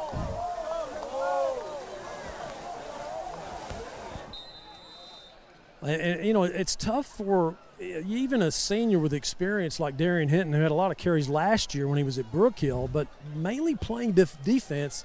Whole different feel when you come into a 5A football game at running back against a team like Marshall. So McCown picks up the low snap. He's under all kinds of pressure, and down he goes. As I said in pregame, you're just not going to have time to dance much back there. You know, the first couple of drives that he did, he was able to, you know, kind of move the pocket a little bit and get rid of the football. Marshall's kind of, you know, you have to play a couple of series and get a feel for what the offensive line's doing. Then you make your adjustments defensively. You know, it's like Marshall has done that here. As McCown getting more and more pressure when he's in that pocket. So 3rd down and long now for the Tribe. McCown takes the snap, sets, fires deep over the middle. 2 men in coverage, and they come away with a tip, incomplete. Got a late flag. Maybe it's going to be a hold on Jacksonville as Ryan McCown comes over to talk to his offensive coordinator. And again, double coverage right there. It is going to be holding. It'll be declined, 4th down. You know, you're not going to see McEwen with one Maverick around him. He's going to have more than one, and he did that time. And so Dylan Roberts will be standing near his goal line, if not in his end zone. Right, he'll be standing about his 1 to punt the football. So Marshall will send Domar Robertson back, who's been kind of quiet tonight, hasn't caught a pass as leading receiver. Kick is away, and Robertson fields cleanly. Now he retreats back over midfield, but he's got blocking as he cuts back to the right. It's the Jacksonville 40, 35-30. He's got a lane. He's going to score. Touchdown, Marshall. You can't hold the football up like that at the 5. You can't celebrate like that. Okay, no flag. Let him do it. Matt, you know the best way to keep them from doing that is to tackle them. To make the tackle. Yeah, 49-yard punt return. Caught it right over here on the Jacksonville sideline right in front of me.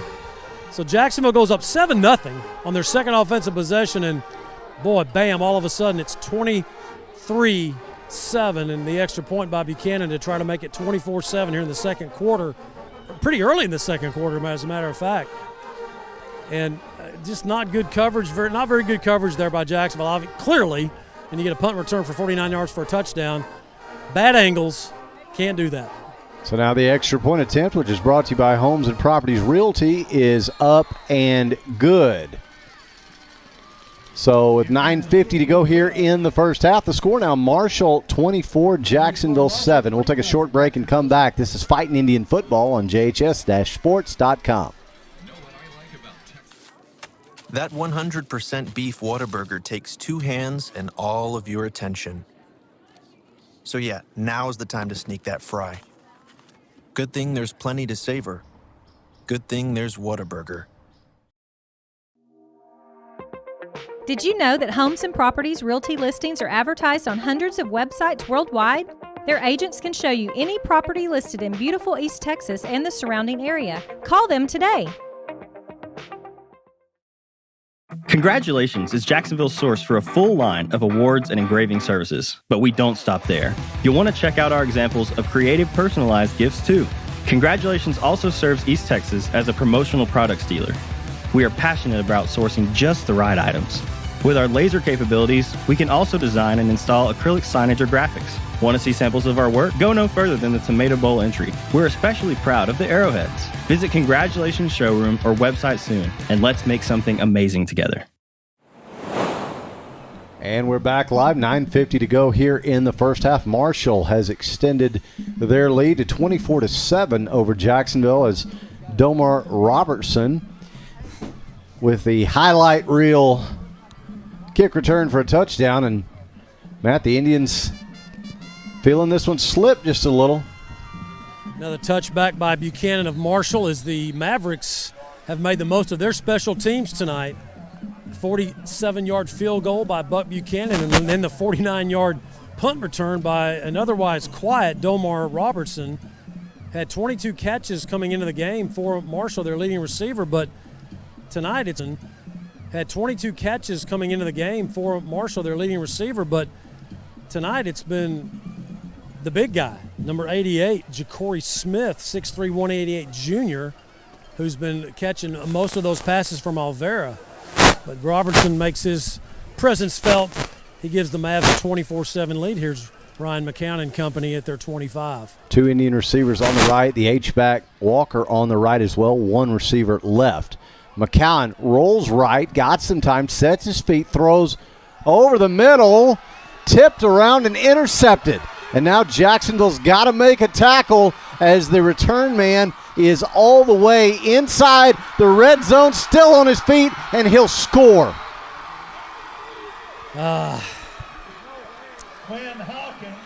Quinn Hawkins, 23, middle linebacker, on the tip as McCown threw a laser right into the I can't say any better, just hit Taylor right in the chest, and it bounced right up in the air, and Hawkins takes it 37 yards for the score on the pick 6, and Jacksonville's looks like JT Johnson down again, got back in the ball game, ran off that ankle injury, and it looks like he's down on the sideline, and then now they're working on Taylor, who turned his ankle on that previous play on the pick 6. So JT's up, so they'll help him off. And they're working on Taylor now on the sideline. So things aren't looking good for Jacksonville right now, guys. It's 30-7, extra point to come. I mean, it's kind of hard. I mean, you think about it, you're up 7-0, and it's 9:28 remaining in the second quarter, and it's been 31 unanswered points. What an explosion by Marshall. It's like we slapped them awake. So Johnson will come off the field under his own power. And here's Buck Buchanan to try to tack on point number 31. The extra point attempts brought to you by Homes and Properties Realty all season long. And another one on the way from Buck Buchanan, and it's good. So with just under 9.5 to go here in the first half, the score now, Marshall 31, Jacksonville 7. We'll take a short break and come back. This is Fightin Indian Football on JHS-sports.com. Dr. Folden, Dr. Westbrook, Dr. Stocks, and their dental team at All Smiles provide a wide range of dental services. This includes cleanings, fillings, crowns, bridges, implants, and cosmetic dental care. Call and schedule your appointment at 903-586-0741.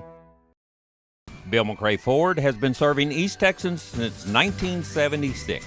They can help you find the best deal on a used car, or if you're ready to purchase something new.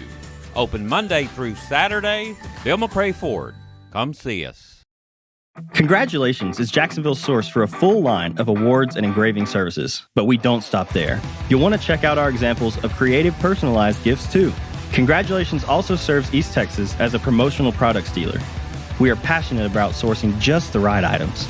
With our laser capabilities, we can also design and install acrylic signage or graphics. Want to see samples of our work? Go no further than the Tomato Bowl entry. We're especially proud of the arrowheads. Visit Congratulations Showroom or website soon, and let's make something amazing together.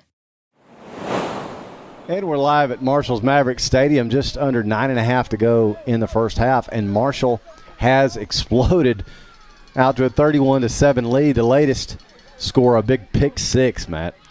Just painful to have 31 unanswered points after such a promising start when you're up 7-0. And Marshall has done it in all kinds of ways. It hasn't just been their offense blowing it away. A punt return for a touchdown, a 47-yard field goal, and now a pick six for the score. So the Marshall Mavericks are scoring all kinds of ways, and there's still 9:28 remaining in the first half. Jacksonville has got to get something going here offensively. Two Ryan McCown interceptions, and boy, it just turns around in a hurry, doesn't it? It does, and if you're Jacksonville, you've got to be hoping that it can turn just as fast the other direction. They're still working on Jermaine Taylor on the sideline, so we don't see him in at receiver. It's McEwen, Calvin Bryant, Pinson.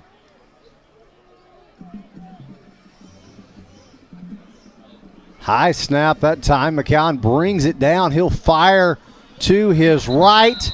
Is it intercepted again? Oh, thank you. Just out of bounds, incomplete. I thought Thank he got goodness. I thought he got a toe in. I'm right in front of it, and I'm going, please, please, please. And he made that motion. It was out of bounds.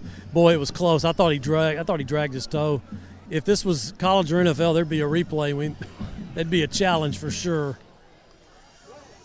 I really think Ryan was trying to complete that pass to Bryant, and it just went over his head. Marshall makes the interception out of bounds. Two receivers right, one left, one back for the Tribe. McCown fakes the handoff, looks left, throws, and boy, he just bounced that one. And hey, he's trying to set up a screen. He turned around, and he had somebody in his face, and Ryan did the smart thing, and he just grounded it. They just said get rid of it and throw it toward somebody. His running back, Hinton, trying to set up that screen. Or it might have been Ryan Walker, actually, the H-back.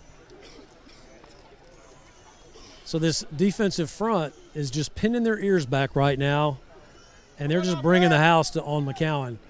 So this is where you've got to get rid of the football, as we've talked about, ad nauseum. Quick release, get rid of it.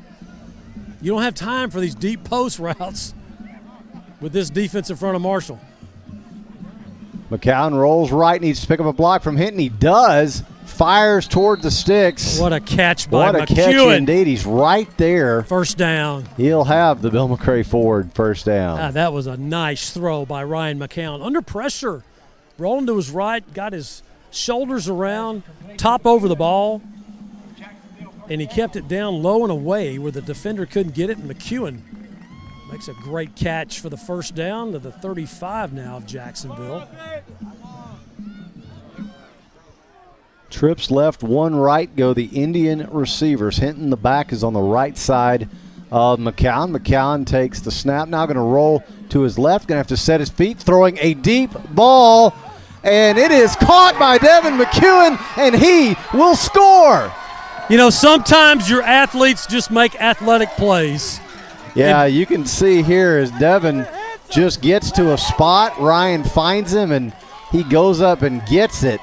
And Ryan McCowan just stood in the pocket, and he said, I am just going to trust this guy. And he just reared back and threw it about 50 yards in the air. And McEwen split the defenders, and they both fell down, and he just turned around and sprinted into the end zone untouched. Caught it about the 15. And here's Bergera as the Indians got too many on here. Here comes Calvin. He's off. Ryan McCowan will hold. Bergera's extra point attempt brought to you by Homes and Properties Realty is up and good. So with 8:22 to go now here in the first half, the score Marshall 31, Jacksonville 14. We'll take a short break and come back. You're listening to Fightin Indian Football on JHS-sports.com. Gene Bromlow, class of 66, and his daughter Ann Farmer proudly support Jacksonville athletics. Come on over to the South Jackson Dairy Queen and get one of their world-famous blizzards. Dairy Queen, where happy tastes good. Tonight's game statistics are sponsored by Randy Gorham, CPA. Randy Gorham, CPA, the source for your accounting and income tax needs since 1984. Since 2004, Legends Old Time Burger Cafe has been the home of Jacksonville's best old-fashioned hamburgers. Hand-battered chicken strips, chicken fried steak, fries, and onion rings are the best around. Legends, home of Jacksonville's best old-fashioned hamburger. Of course, they've had a couple fluky plays, too. We're back live. We were just talking off the air, and you might have heard a little of the conversation. That's a little bit of a not exactly how you draw that one up. Yeah, I said the word fluky. I said fluky. There's the Sean Sider. Short pop-up kick. Oh, don't do that. And it's fielded, fair caught, and that's you got to be careful. Yeah, Jacksonville going in to make that hit. This is a very, might I say, lenient officiating crew tonight. I mean, Cash Bearden came down on the fair catch, and he touched the other guy's helmet. I mean, he bumped him pretty good. Official kind of went, I could call that, and he shook his head and said, nah. No, back to that play with McEwen. Like you said, it wasn't drawn up that way as McCown's primary receiver fell down. And, boy, McEwen just kept going deep, finds him, scoots him. But then, of course, Marshall has scored in some fluky ways, too. Trips right, one left, go the receivers. Now man in motion right to left, handoff straight ahead to Davis. He's got all kinds of room to run into Jacksonville territory. It's at the 30, 25, 20, 15, 10, 5. They're not going to catch him. Touchdown, Marshall. 55 yards. Call it 56 yards, excuse me. Guys, that's just a base handoff. Yeah.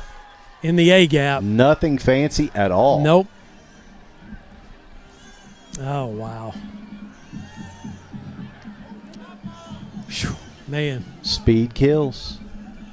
37-14. Oh, man.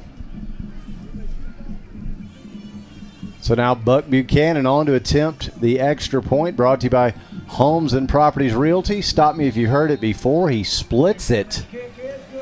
And with 8:07 to go, still here in the first half, the score Marshall 38, Jacksonville 14. Take a short break and come back. This is Fightin Indian Football on JHS-sports.com. For over 120 years, we've worked to be the most trusted bank in East Texas. Strong leadership, active involvement in the community, and long-term relationships with customers piece together the strong foundation on which we base our business. A community bank dedicated to serving our local families and businesses.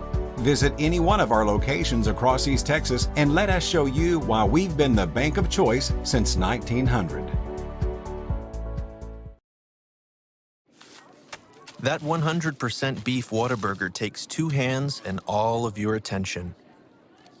So yeah, now is the time to sneak that fry. Good thing there's plenty to savor. Good thing there's Whataburger.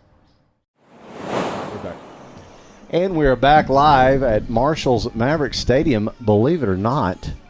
Matt, there's still over 8 minutes to go here in the second half. Oh, man, don't remind me. Second quarter. The second quarter, excuse me, yeah. And until the half, and Jacksonville needs to get something going. Well, I mean, Marshall, we've talked about how all these different ways they're scoring. Jacksonville, they're capable of scoring anywhere else. This could be a track meet. Here's the kickoff. And this kick actually can be returned. How about that? So Devin McEwen, a little head of steam out over the 20. Yeah, the kickoff team for Marshall was confused. They said, wait, this is returnable? I don't think they do that often. Yeah, they didn't know what was going on. So Marshall, after Jacksonville's big score from Ryan McCown to Devin McEwen, they don't waste any time. They score in the first play. And now Jacksonville says, man, what do we got to do to try to break, close this lead down? Two-back set for the Indians. Two receivers left, one on the right. This time, McCown hands off to McEwen, and McEwen's got room to run. Can he make a man miss? He does, and he is all the way down over the 45 of Jacksonville. That's good for Bill McCray Ford, first down. But I'll tell you what, Matt, he spun off that last tackler, and he was just a few steps away from taking that thing to the house. Man, he is just a physical – he's just a physical football player, is Devin McEwen. Can he do it all? Oh, my goodness. Picks up the Bill McCray Ford first down at the 45 of Jacksonville. Can't catch the – and just incomplete. You hear me screaming? Over the top. Dang it.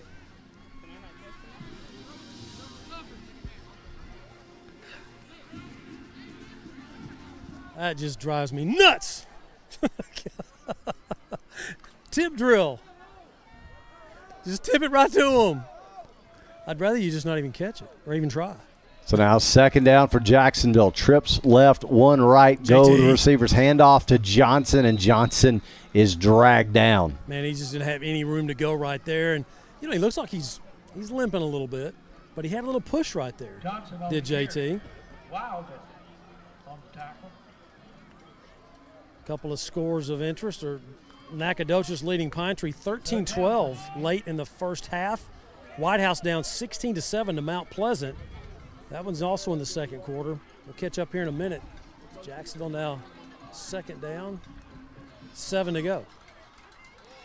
Two receivers left, one right. McCown going to have to get rid of the ball, and he just has to throw this one away. Wow, little chip shot there.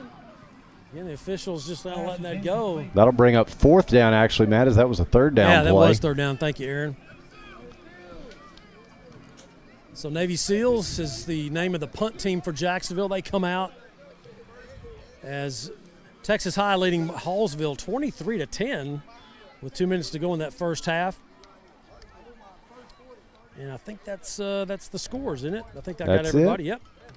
So here's Dylan Roberts. You got the Mount Pleasant White House score, didn't you? I did. Yeah. 16-7. There you go. Mount Pleasant. So Dylan Roberts has had a nice night punting the football. He'll step out. And you hate to always say that your punter's having a nice day, huh? Yeah, that's right. This punt will hop down inside the 20 and bounce out. We'll see exactly where they spot it. Spotted at the Marshall 15. So another good punt from Dylan. I tell you, sometimes you try to we look around to try to spread around some of these awards we give out. The Austin Bank Offensive and Defensive Player of the Game. We'll hand out Dark Chiropractic, Bone Crusher, Hit of the Game, and, of course, the Congratulations Play of the Game. Is it possible that our Offensive Player of the Game could be Dylan Roberts? I mean, he's had a nice job. I mean, they did have the punt return, so I don't know if that takes that away. I may leave that to Ryan since he's the punter and punter. Yeah, punter extraordinaire punter here. / kicker. Yeah, that's it. Two receivers stacked either side of this formation for Marshall. Now they're going to empty the backfield, send the back to the left side as Olvera will find him over the middle with all kinds of room to run. A big block and down inside the Jacksonville 30, 20, 15, 10. Can they push him out of bounds? They may have just gotten him. lost that corner of the field, Matt, from where I'm sitting. Well, I don't have it either. And so I'm on the other end at the 15-yard line where it started on the far end. Out at the 6. Yeah, okay, good spot, Todd. Thanks. So Delmar Roberson, he had not had a big offensive play yet, but guess what? He does now. 79-yard pass reception down to the 6. Oh, man. Now Olvera going to hand off to Davis. Nice tackle by Roberts, cutting his legs out from under him. Yeah, when the PA man says it's a good tackle, it was a good tackle. I'm telling you, Dylan will come up and he'll light you up a little bit. The only problem is he's the safety. Yeah.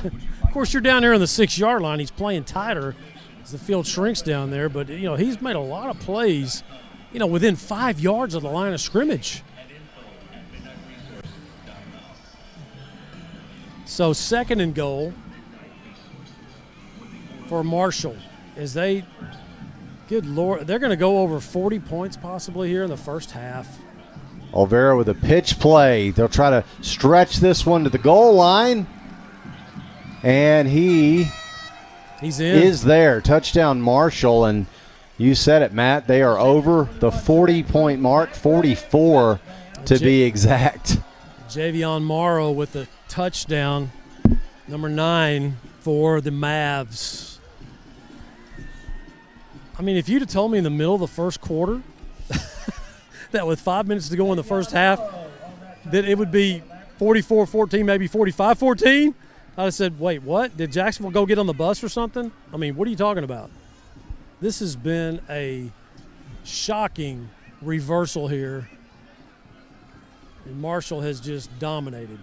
Extra point attempt brought to you by Homes and Properties Realty. This is going to be run in for No, he 2, got him. and they do make the stop. No, they tackled him. Who is it? Got him. See if we can spot that number. I think that's Calvin. Yeah, give it Calvin. So Calvin Bryant makes the stop. And so with just over 5.5 minutes to go to the half, the score now Marshall 44, Jacksonville 14. We'll take a short break and come back. You're listening to Fightin Indian Football on JHS-sports.com. Hi, this is Ben Peacock, proud principal of Jacksonville High School. On behalf of the awesome students and staff members at JHS, I'd like to say thank you for watching tonight's game.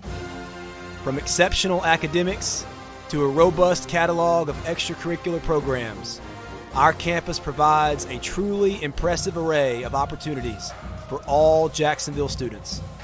For more information about Jacksonville High School, please visit jisd.org. Dr. Darwin Dar and his staff at Dar Chiropractic specialize in family chiropractic care, exercise rehab, digital x-rays, nutrition and weight loss programs, decompression, and chiropractic wellness care. Located down the street from the Tomato Bowl, Dar Chiropractic. They can help you feel better. And we're back live at Marshall's Mavericks Stadium. 5:37 to go, first half. Marshall all over Jacksonville by score 44-14. And Matt, you said it, a reversal of epic proportions here.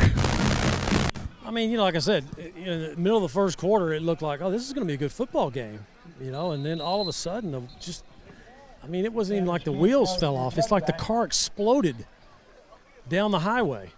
I mean, it just blew up, and you're down 30 with still just 5.5 minutes to go in this first half. And so now if you're Marshall defensively, you can have some fun here. I mean, you're not worried about the running game. You're just going to let your guys, you can bring your linebackers, you can let them throw is what they're going to do. So if you're Jacksonville, just execute. Run your routes, stay in your route pattern. Make some catches, don't tip it. 2 receivers right, 1 left. McCowan fakes a handoff, going to keep and go straight down as he thought better of trying to run with it. Well, exactly what I said before the play started. What happened? You got 5, they bring 6. No, there's a guy that's going unblocked, and Ryan McCown, I think, did the smart thing right there. He saw that he just went straight down. Very smart move. I can tell you that's what I would have done, partner. Yep. That's why they pay you the big bucks. That's it. You make those decisions. That's it. 2 receivers right, 1 left for McCown. He needs some time to throw here. He rolls right, looks, throws, incomplete. God, good throw. Really good throw by Ryan McCown on that back shoulder over the top to Devin McEwen, but good coverage by Buck Buchanan. Can you believe that? I mean, not only does he crush the football kicking it, but he's a heck of a safety. He makes a nice play there going one-on-one with a Division I potential recruit. Not potential, he is a Division I recruit. Devin McEwen of Jacksonville, incomplete. So 3rd down. So McCown going to go with 2 receivers either side of a shotgun formation. Here comes the pressure. McCown gets away from one. Deep ball looking for Calvin Bryant. Overthrows everything. I'll tell you, McCown was just a Houdini right there because there was one guy right there, the linebacker. Nobody picked him up. He had a dead shot just sprinting at Ryan McCown, and Ryan did what he does well. He spun out of it, got the pass away, and he was – you know, he was under so much pressure to throw the football, he just had too much on it. And Calvin Bryant had a step on the defender, but incomplete. So here's Dylan Roberts, who have to ice down his leg at the half. Roberson standing just inside midfield on Marshall's side, and that is a not that got that is partially not blocked. a good kick because there was a they got a piece of it. Yeah, Did they got a piece Marshall? of that. So they will have an extremely short field with 4:28 to go. I mean, you know, when you're up 44-14, you can do those things. You can rush the punter. So what if you get a roughing the punter? Work on that because you may need it in a future ball game. And that one got tapped just a little bit, and so Marshall this has to be at least their 5th possession that they started inside the Jacksonville 45. This one will start at the 27 of the Fightin Indians. That's a lot of short fields for your offense to work with. So Olvera right back to work. He's going to empty the backfield, moving his back out. He'll throw deep over the middle. Got his man, got a score. Ja'Cory Smith, the big fella with another catch, beating Dylan Roberts. Well, that's 50 in the first half.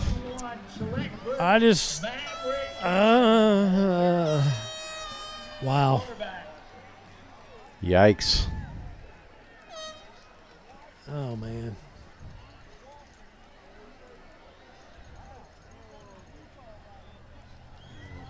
Well, kind of speechless here. The Marshall broadcast crew is enjoying this and making sure everybody knows they're on pace to score 100. Yeah. Well, that's not going to happen.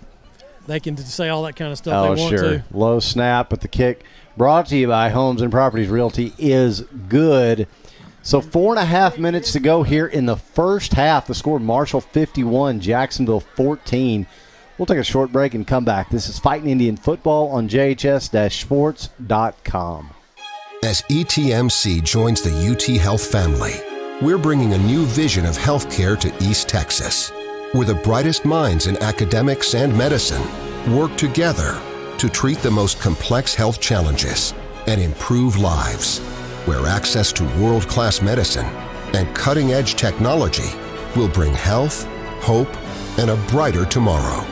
We are UT Health East Texas, advancing healthcare together. Bill McRae Ford has been serving East Texans since 1976. They can help you find the best deal on a used car or if you're ready to purchase something new. Open Monday through Saturday. Bill McRae Ford. Come see us. And we're back live at Mavericks Stadium in Marshall. Still the first half. Jacksonville still trying to figure out what exactly has happened, Matt. I'm still trying to figure out exactly what's happening. Yeah, that's true. I've been saying, already said it a couple of times. If you would have told me, remember that? Yeah. I mean, this is just a football team right now for Jacksonville that's just struggling. I mean, that's very much of an understatement. So Marshall is actually going to let somebody else kick off right here because Buchanan's leg's hurting. And look at this guy. And so he'll kick a touchback as well. Why not? They're offsides, though. Well. Jesus Chavez, kick goes into the end zone for a touchback. Well, it's going to be a nice homecoming for Marshall tonight. Yeah. As So that'll roll. the streak continues. Yeah, that'll roll them on to 36 years since their last loss on homecoming. And in case you're wondering who beat them in '85, it was Pine Tree. So, anyway, that was back in the day when those guys were 6A. You know, Pine Tree was up in the biggest division for a while.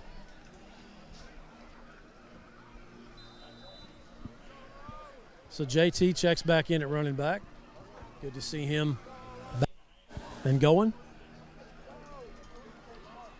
I have two backs there. Will McCown, he's going to have to scramble out of pressure again. Throws over the middle.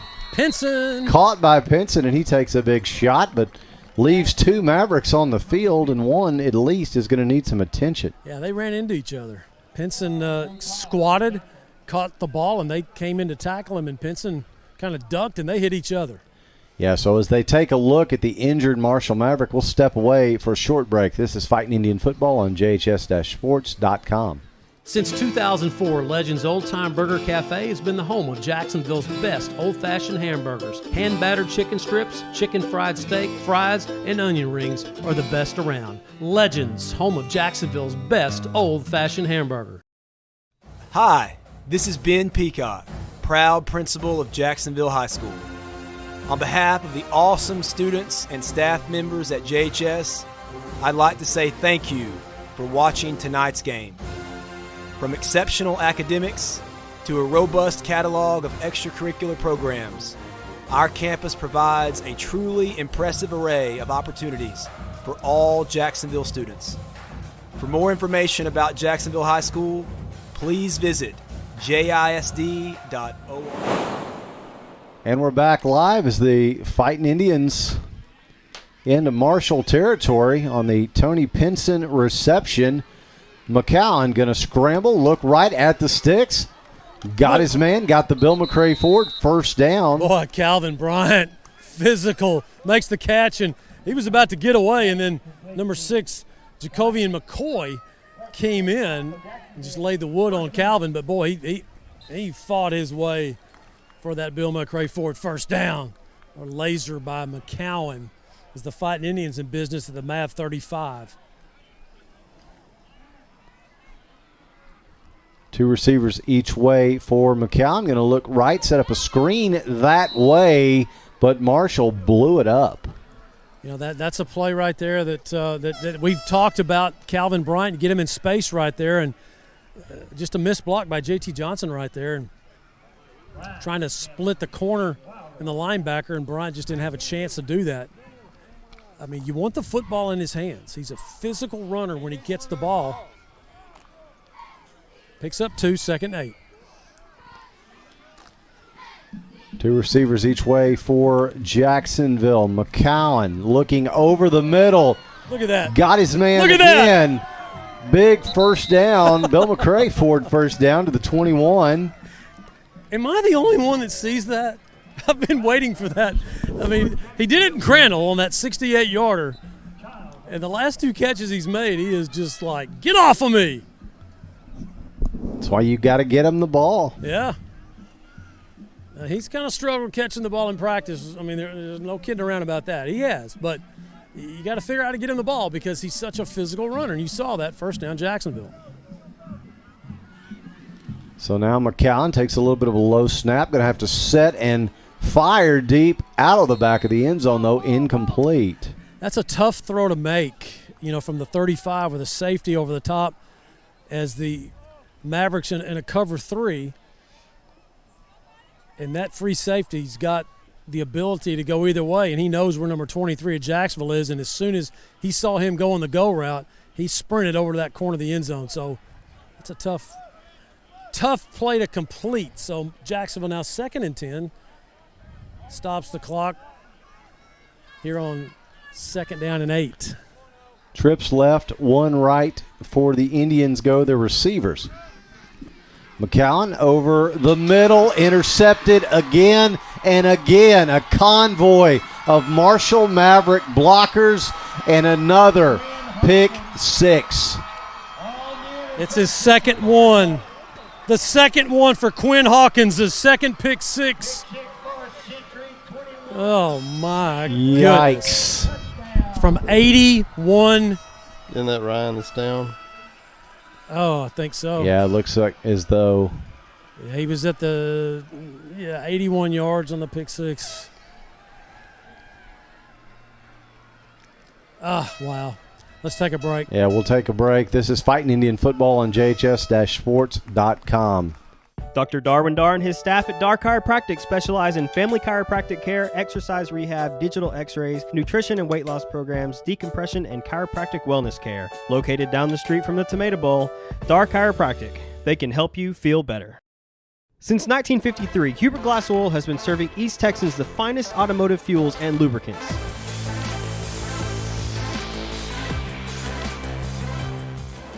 Linebacker. Yep. Extra point attempt now, brought to you by Homes and Properties Realty, is on the way. It is blocked, and so no good. All right, Jacksonville gets the block. I think that was Coda Kennedy with the block. And so with 1:57 to go in the first half, the score Marshall 57, Jacksonville 14. And we'll take another short break and come back. This is Fightin Indian Football on JHS-sports.com. As ETMC joins the UT Health family, we're bringing a new vision of healthcare to East Texas, where the brightest minds in academics and medicine work together to treat the most complex health challenges and improve lives, where access to world-class medicine and cutting-edge technology will bring health, hope, and a brighter tomorrow. We are UT Health East Texas, advancing healthcare together. Hi, this is Ben Peacock, proud principal of Jacksonville High School. On behalf of the awesome students and staff members at JHS, I'd like to say thank you for watching tonight's game.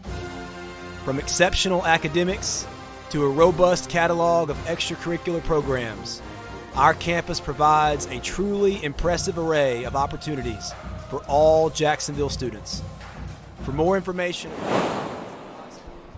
And we're back live at Marshall's Maverick Stadium, continuing the slow march to halftime, Matt.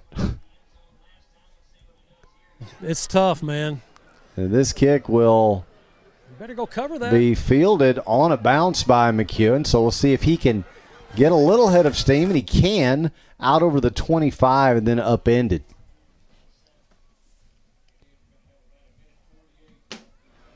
And so, Matt, I think you may have cut out there just a little bit on us. Okay. There you go. There we go. All right. Any words of wisdom that I can share with Coach Coleman at the half of the All Smiles halftime I'll tell you what. interview? I know that you don't like to broadcast games in the press box, but I mean, some distance tonight might be in order with Coach Wayne Coleman. He's not going to be happy. No, he's not going to be. I mean, it's disappointing, but Coach Coleman, he's always gracious coming over and talking to us. Oh, absolutely. And I'm just, I know what you're saying. This time a handoff straight ahead. Darian Hinton. Darian Hinton puts his head down and picks up the Bill McRae Ford first down. He's a tough runner. He can go. He's about 215, 220 pounds. Well, say this about Darian. We know that he's a guy that likes to make contact, and whether that's a Mike linebacker or as a running back, he's going to get his contact. He got it right there. This time, the handoff again. We'll see if they can stretch the play. And he'll pick up about 5.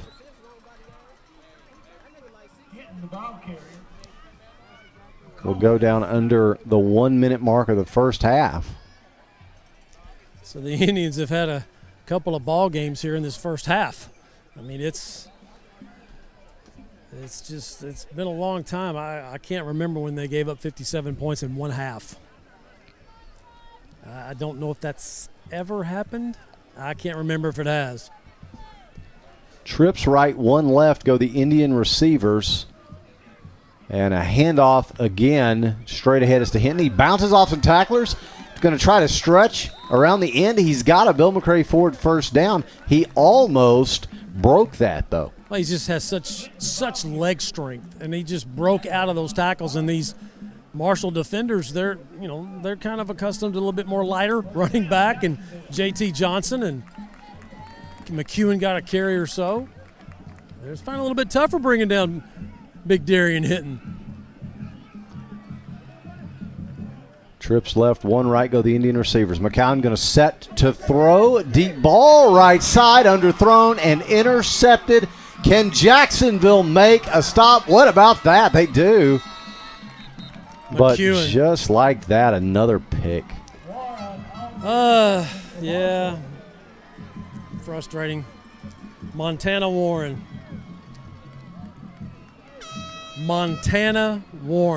Possibly named after two great quarterbacks, Joe Montana and Warren Moon. That's what I'm going to say anyway. It's a football name for sure.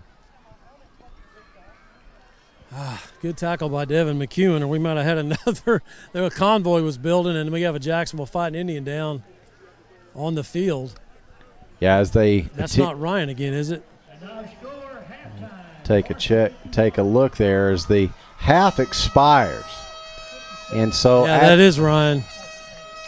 He's holding that rib cage. He took a shot when he threw it. And so that will do it for the first half. We will step away for a break, and then when we come back, we will have the Whataburger halftime report. Well, actually, we'll keep it here. Sorry, Matt, I'm jumping over your interview with head coach Wayne Coleman. Well, we'll get a brief one here with him. I know he wants to get in there. And Coach, I mean, I don't know what to tell you, man. I mean, you're up 7-0, and then it's just the wheels just came off. Yeah. It kind of just everything went against us. Now, don't get me wrong. Their kids have made some great plays. Yes. Their punt returner, amazing. Our coverage was really bad there on a couple of them. And then the interceptions are, and it's kind of a shared deal. Is it a tip off a receiver, or is it a bad throw, or is it a bad protection? It's not.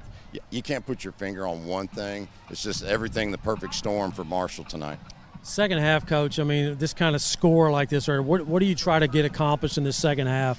Kind of like there in the end where we were trying to see how Darian looked at running back, get some kids in some positions, maybe let some kids that have only played offense this year get some snaps on the other side of the ball, just for future, so that if we get an injury down the road, right. We've got the ability. The kids can go out there and he's got a little bit of game experience. Coach, thank you. Thanks, Matt. Head Coach Wayne Coleman on the All Smiles halftime interview. We appreciate Coach Coleman in pretty dire circumstances come over and visiting with us. He's always gracious to do that. Guys, I'm going to toss it back to you. We'll take a break, and then we want our viewers to come back and watch the Jacksonville halftime performance.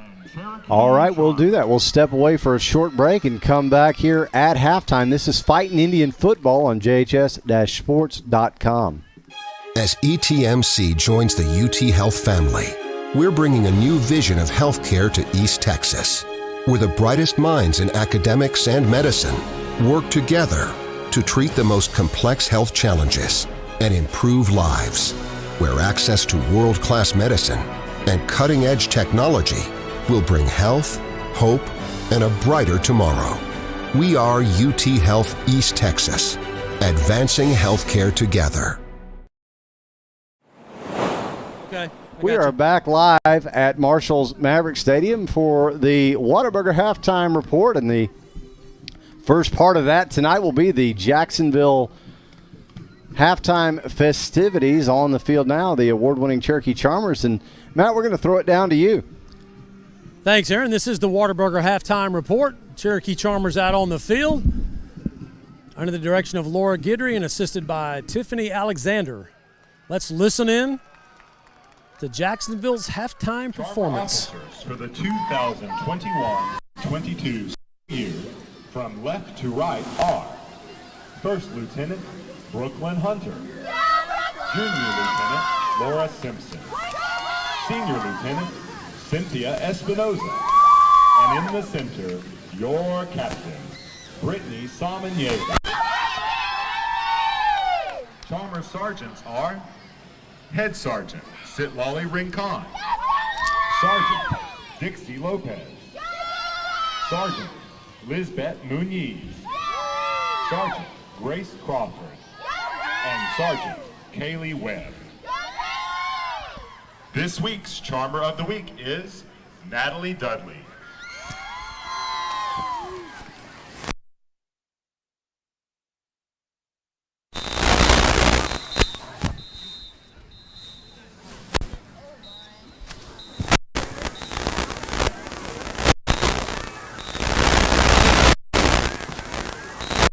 Watch now as the Charmers perform an exciting high.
The Charmers are under the direction of Laura Guidry and Tiffany Alexander.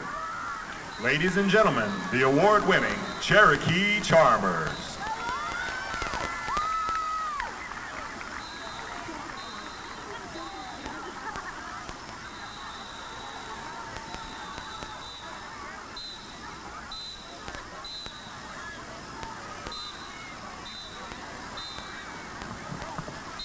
And now, introducing the Jacksonville Indian Majorettes, directed by Breanne G. For their officers are Junior Lieutenant Ellie Berry, First Lieutenant Madison Saltanova, and Captain Vanessa Sanchez.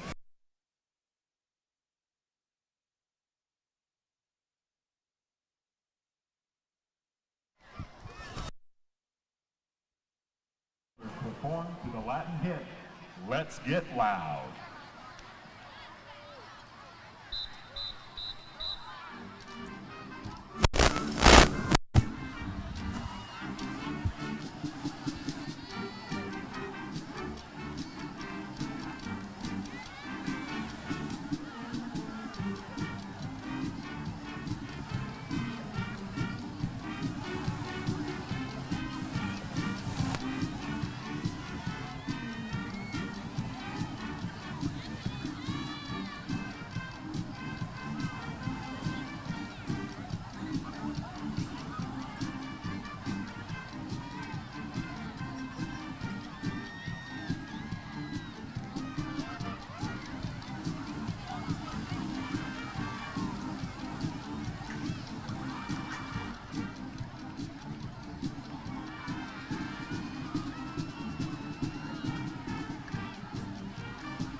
The Jacksonville Independent School District is proud to present the 2021-22 Jacksonville Fightin Indian Band.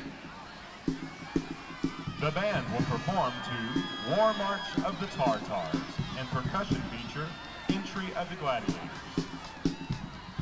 Finally, the University of North Dakota March. The band is under the field direction of junior drum majors Sarah McCullough and Camden Fontenot, and senior drum major Angel Sanchez. Now at the center of the field, one of the most decorated military marching bands in the great state of Texas. That classic look, that awesome sound, that cry heard across the land. The Jacksonville Fightin Indian Band.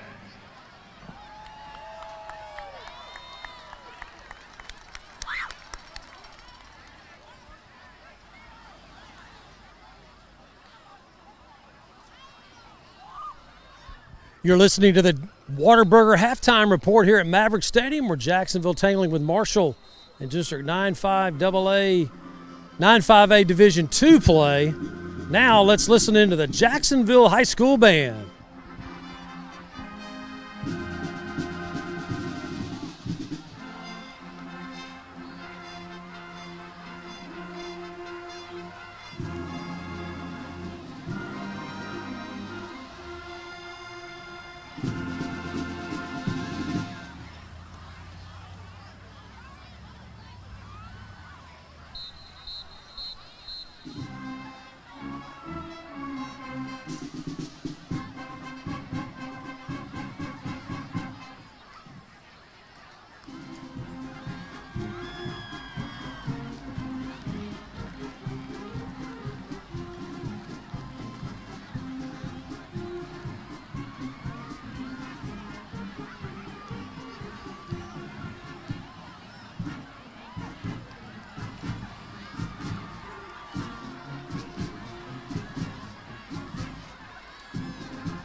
Jacksonville High School Band here on the Whataburger Halftime Report, concluding their performance. Aaron, I'm going to toss it back up to you.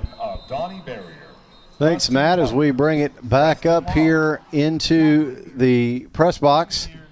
I want to first go ahead and say that we do appreciate Randy Gorham, your hometown CPA since 1981, for sponsoring all of our statistical rundowns throughout the season. But Ryan, Travis, this one's not going to be a whole lot of fun. No, not really. Let's see here. I have no idea what I'm looking at. I just got thrown into this. Yes, he did. As Todd is off meeting and greeting and some folks here at Marshall. So 57-14 Marshall here at the half, Ryan. And if you want to just run down the overall numbers for each team, then we can get into the individuals here in just a moment. All righty. Jacksonville had 252 yards of total offense on 40 plays for 6.3 yards per play. 211 of those came through the air as passing yards.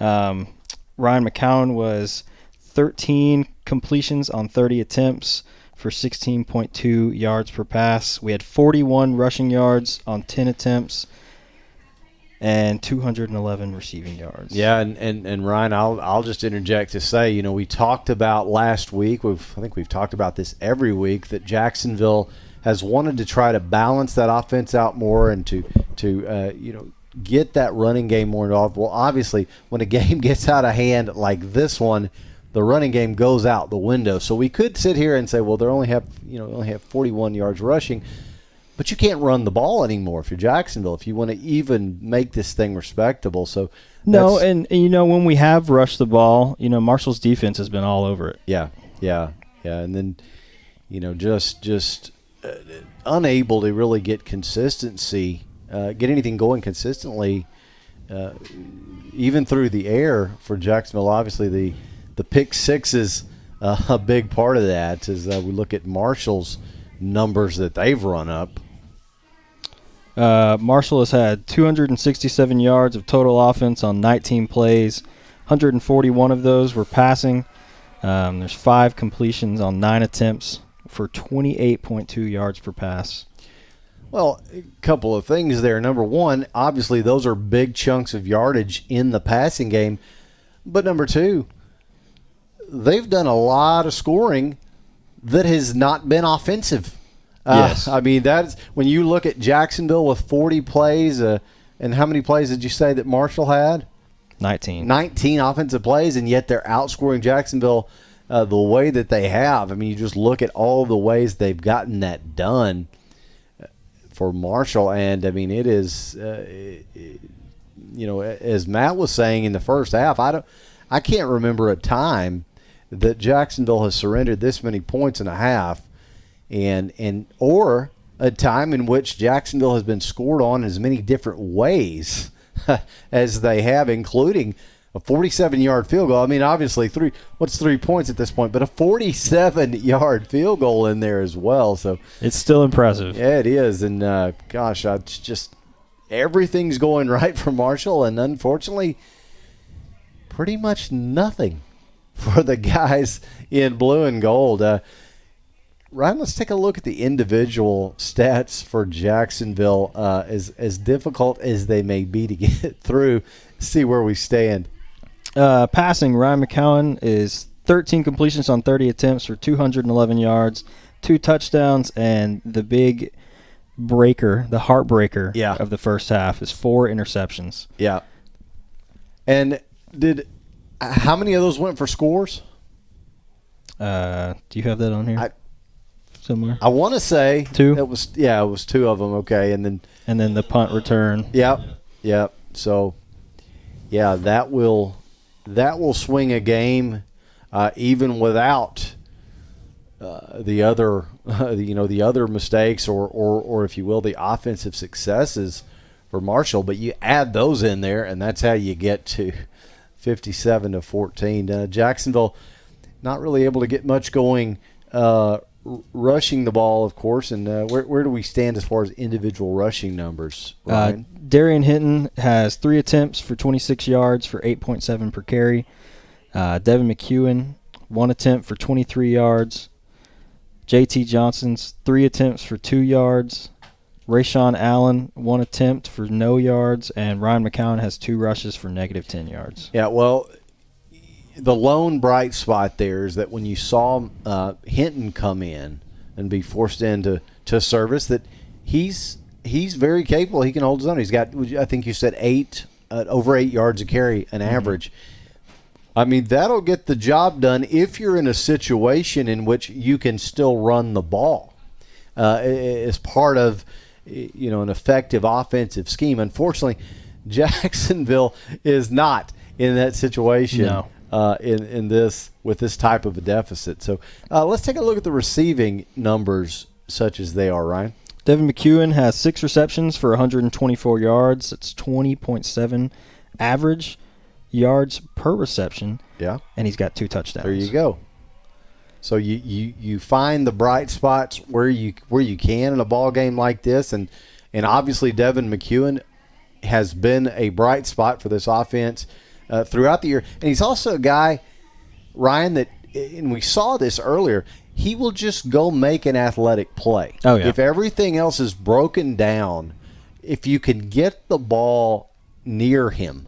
And that's why, as a junior, he is already getting Division I looks. I mean, he's got the skills to do that, and he's done that already in this ball game on a play that really was just broken, but Ryan McCowan and Devin McEwen have, they've been playing together for quite a while now, and they do have that sort of instinct, and it paid off. But unfortunately, you're going to need a lot more of that in the second half if you're Jacksonville. Yep. Yeah. For the rest of the receiving stats, Tony Pinson has 3 receptions for 45 yards. Calvin Bryant has 3 receptions for 25 yards. J.T. Johnson has 1 for 17. And then there's been a couple other guys targeted. No dice. Yeah, McCowan's still able to spread the ball around a little bit. Obviously, the picks are gonna skew those numbers a lot. But again, in the second half, you're in a situation where it's just sort of Katie bar the door, and you're going to be throwing the ball a lot. So you've got to, if you're Ryan McCowan and those receivers, you've got to put that first half behind you, put those interceptions behind you as much as you can, and just keep taking shots. That's the only way, Jacksonville is going to have a chance to climb back in. And we're not talking necessarily about a game that Jacksonville is going to be able to come back and win. Crazier things have happened, but again, you want momentum, you want some positive things to happen, because this is only the second district ball game, Ryan. So we'll have to see if the Jacksonville quarterback McCowan and the receiving corps can put some of those mistakes behind them and just continue to grind out some of the hard yards and the scoring in the second half. So let's take a look at Marshall individually, as they have just exploded for 57 points, Ryan. They have, and a lot of those have come off the defense or special teams. That's right. So Michael Olvera, their quarterback, has 5 completions on 9 attempts for 141 yards and 2 touchdowns. Rushing, J.Q. Davis has 9 attempts for 125 yards. It's 13.9 average per carry and 2 touchdowns. And they have Javian Morrow, 1 attempt for 1 yard and 1 touchdown. And a score. Yeah, not a bad night for him. First touch of the ball. Definitely not. So, receiving-wise, we've got Domar Robertson, 1 reception for 79 yards, and Ja'Cory Smith, 4 receptions for 62 yards and 2 touchdowns. Yeah, we expected Robertson to kind of carry the load in terms of the receiving core, and of course he did get involved with the big score. But Ja'Cory Smith, really the story of that first half. In fact, there was that one scoring drive that was essentially the Ja'Cory Smith show.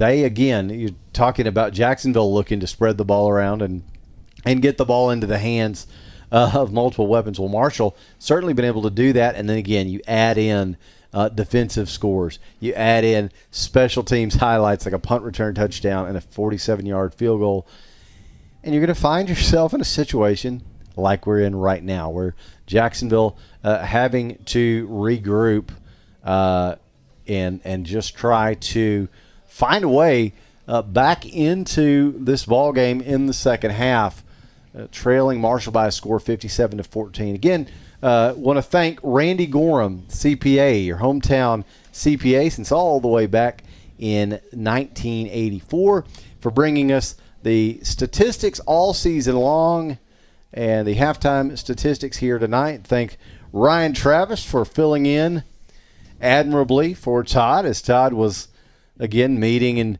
greeting and joining in with superintendents and school board folks here in Marshall. Todd, getting the headset back, did you have a good time and were you able to see some folks here tonight, Todd? No, didn't have a good time. Good view of their field. Yeah, I got to say, being down 57-14 will do that, though. It'll sort of kind of suck the fun out of it, won't it?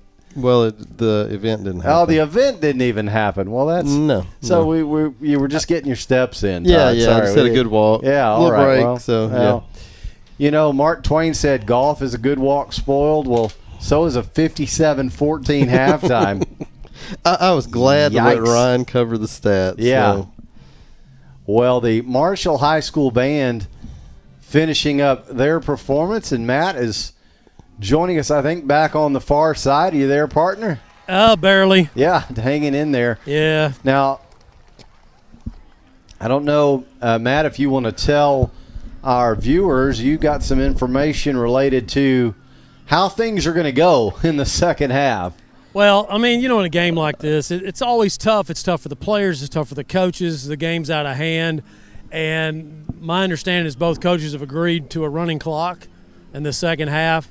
So, that's appropriate. It's not where you want to be in your program right now. It's tough. But, for those reasons that we all know, I mean, sometimes it's just best to, get it over and start over next week. So we won't see Ryan McCown in the second half.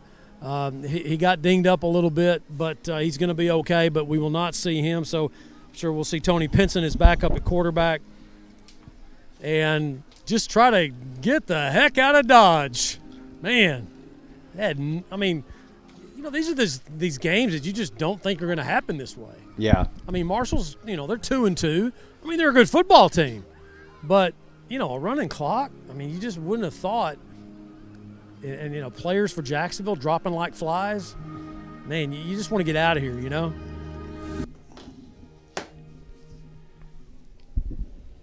So the Marshall High School Band finishing up here. Nice performance on homecoming. And this looks about how you would expect a homecoming game to go. You always want to try to schedule those games where you feel pretty confident about walking out with a win. But I think they picked one right this time. But I got to say, I don't think even most folks in Marshall probably expected 57-14 at the half. I saw some scores like, 57-28, 51-14. I saw some of those, but those were finals. Yeah, absolutely. I mean, this is I remember one year back in the 90s when Brian Adams came to Tomato Bowl. Oh, yeah. Remember that? And it was 54-0 at the half, Jacksonville. And that was that 97 team that went, so deep in the playoffs that year. And I'll never forget, I remember Danny Long going up to the Brian Adams coach at the half and saying, look, in the second half, we're going to run a clock, okay?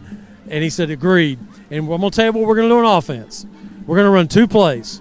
We're going to toss pitch to the right or we're going to toss pitch to the left. And he told them exactly what they were going to do. He said, okay, good deal. And I think the final was, it was 54-0. Yeah. Yeah.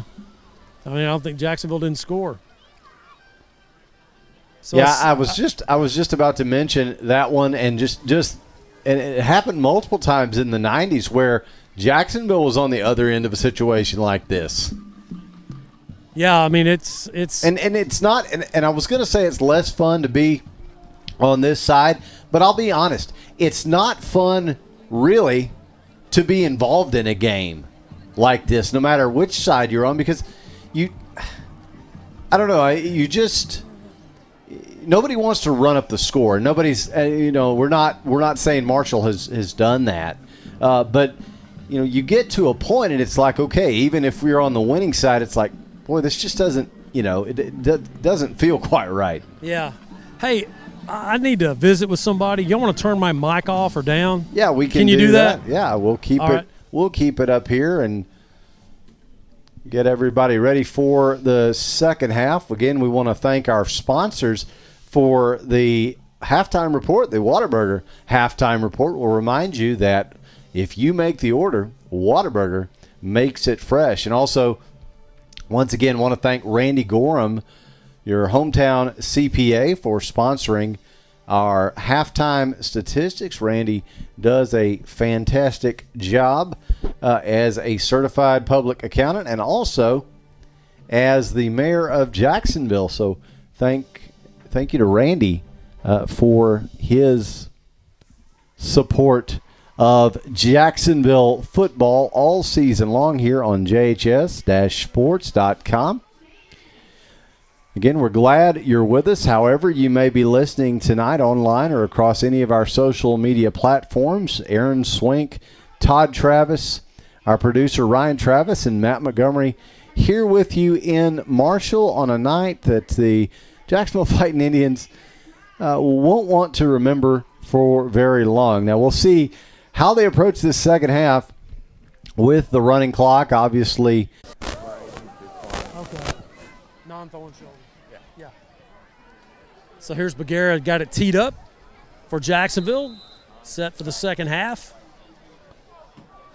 Aaron, here you go.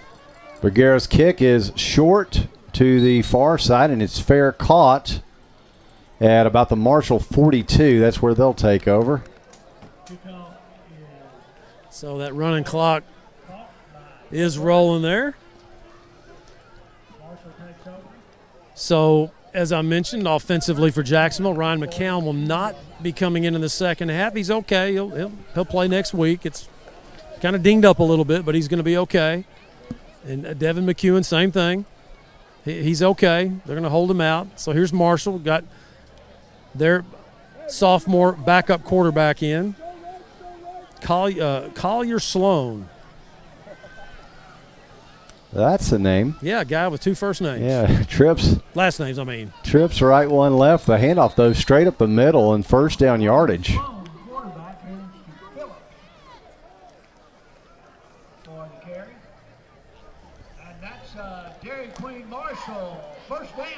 Collier Sloan and Buck Buchanan. Lots of great football names. What about Montana Warren? And Montana Warren. I can't forget Montana Warren. That's a pretty good one. Yeah. The cast of a Western out there. Oh, and Jesus plays for him. Ah, yeah. Number 69. Oh, it's Jesus. Jesus. Oh, okay. I'm sorry. 2 receivers each way this time for Sloan as he's going to sling this one out to the right side, incomplete. He's trying to set up a screen out there, and Indians had it pretty well covered right there. Xavier Kendrick. Dakota Kennedy out there as well with Calvin. Incomplete. That's one of those ones we saw Jermaine Tedder scoop and score last week. Gosh, I hope Jermaine's okay. He's, like I said, he's on crutches. They were checking his knee out. Man, you just and that was on a pass reception that he was injured on. Just kind of got twisted up. Yeah, so Marshall back to the line on a second down. Sloan going to hand off straight ahead, and back will move the pile about 5 yards. We'll see if we can spot the number on that back there, Matt. Yeah, it's deep in the roster here. Let's see. That is Terrell Davis, number 10. No, 2, isn't it? Is that Bo Burris? I think that's actually 18. The numbers are pretty hard to make out. It's Andrew Phillips, number 18. Phillips. Yeah, thank you, Todd. There you go.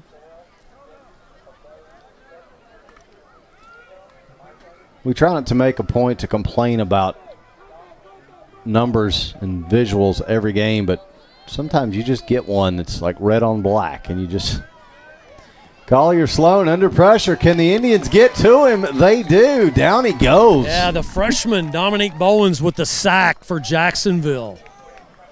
Marshall will send out Buck Buchanan to punt the football, and Collier Sloan is sacked. so that's Jacksonville's first sack of the evening.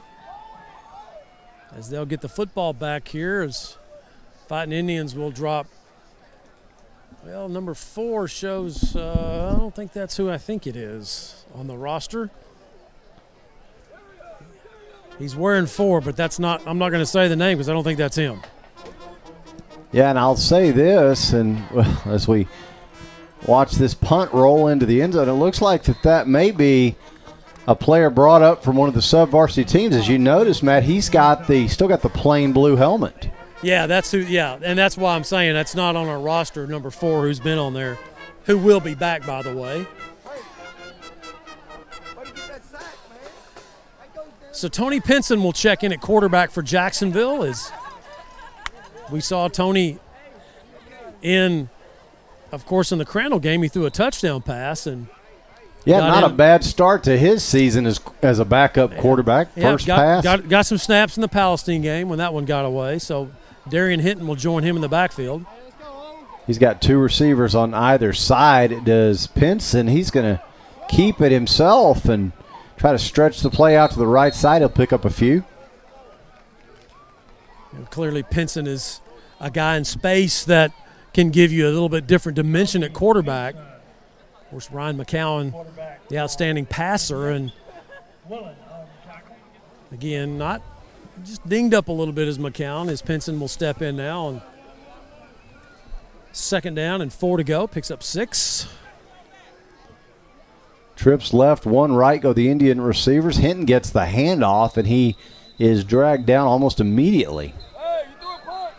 Oh, there's a flag coming in. Well, I was just about to talk about how much better Marshall's sportsmanship has been since Jake Greidel took over as the head coach 2 years ago. This is his 3rd year. And now we got a dead ball against Marshall. And again, that's one of those things. I mean, you're up by a score like this. You've done the hard part. Why do you want to do that? I mean, in a game when it's a running clock and you're up so much, you lose focus. And it's the intensity level is not there as much as it probably would be in just a normal flow of a game. And you just weren't thinking. Personal foul. First down, Jacksonville. Trips left, 1 right, go the Indian receivers. Pinson fakes a handoff, keeps. He's around the end. He's got a Bill McRae Ford first down, and he's finally knocked down at the Marshall 45. A nice run by Pinson as he does the zone read, and he's kept 2 of those for first downs. Well, the first one actually got 6. That one does get a first down. A Bill McRae Ford first down to the Marshall Maverick 30 or 44-yard line.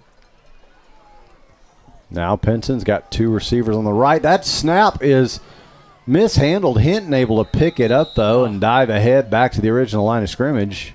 Yeah, low snap. Tony got his hands on it, but tried to pick it up, and then here comes Darian Hinton. He just reached down and snatched it up. And now what's going on with Darian? Uh-oh. Yeah, he's a little slow coming out, but he's under his own power. So no, he's upset. I mean, he's. Oh yeah, I don't know. He's he's throwing a hissy about something. Might have lost his cool there a little bit. Yeah. Wasn't sure if he might have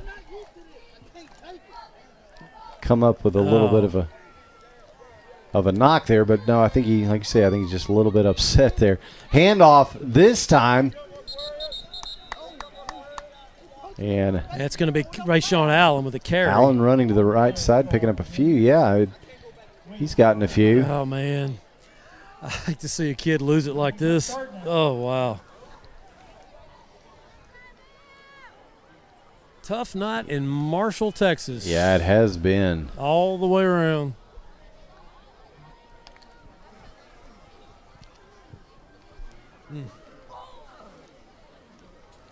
Third down. 2 receivers 7. left, 1 right. H-back on the left side is Walker. And the handoff is faked to zone read again. Pinson going to try to get away from the contact, but he cannot. Well, that zone read fakes it to Allen and try to turn that corner, and Marshall does a nice job sealing that edge and making the tackle. No gain on the play. 4th down.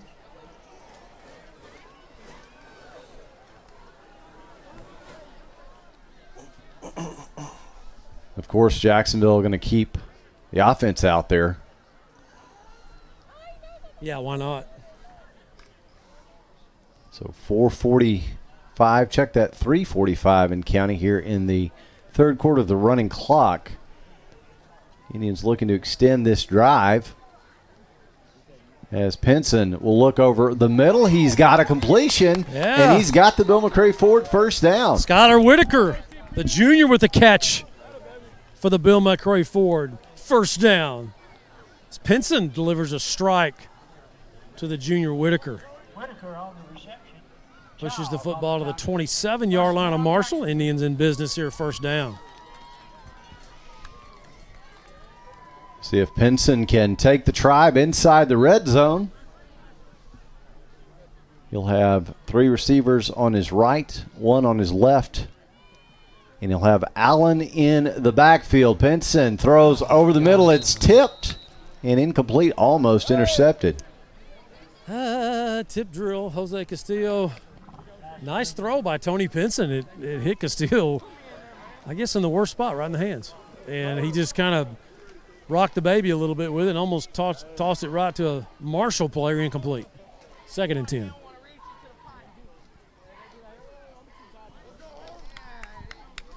So 2nd down. Ball sitting at the Marshall 27-yard line. Pinson hands off to Allen, and he is spun down almost immediately. Just came off the edge, Markavian Williams. Nobody touched him. He just sprinted up off that right end and just, man, Allen never had a chance. Dakota checks in offensively for Jacksonville. Castillo comes out. Pinson getting the play here on 3rd down. 2 to go. Excuse me, 3rd down, 8 to go. Wrong check, wrong stake there. I need a running clock. Yeah, but I liked your first one better. Yeah, it was better. 3rd and 8 for Jacksonville. Obvious passing down here. Pinson, low snap. He's got it, though. He's going to roll to his right under all kinds of pressure. Just puts this one up. He tried to throw it out of bounds, didn't get it there, and it got intercepted. So now Jacksonville's got to make a tackle. Fumble, and Jacksonville got it. And Jacksonville back on it. Good spot, Matt. And Jacksonville still in business and in the red zone. Skylar Whitaker with the fumble recovery. Calvin Bryant is the intended receiver. He comes back and chops the ball out of the arms of Montana Warren, who made the interception.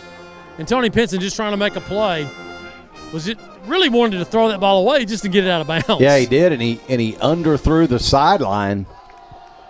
So Darian Hinton has calmed down.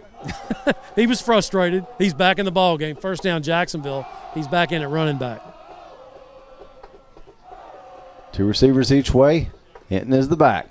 Uh-oh. Pinson going to keep. Try to get around the edge. Yeah. Boy, did he take a shot at the 15. I think that ball was meant to be handed off to Darian Hinton. I think it was. And Darian's still upset out there. I mean, he just missed the handoff. Yep. Because Tony was wanting to give him the ball, and he didn't have anybody. And that should do it for the third quarter.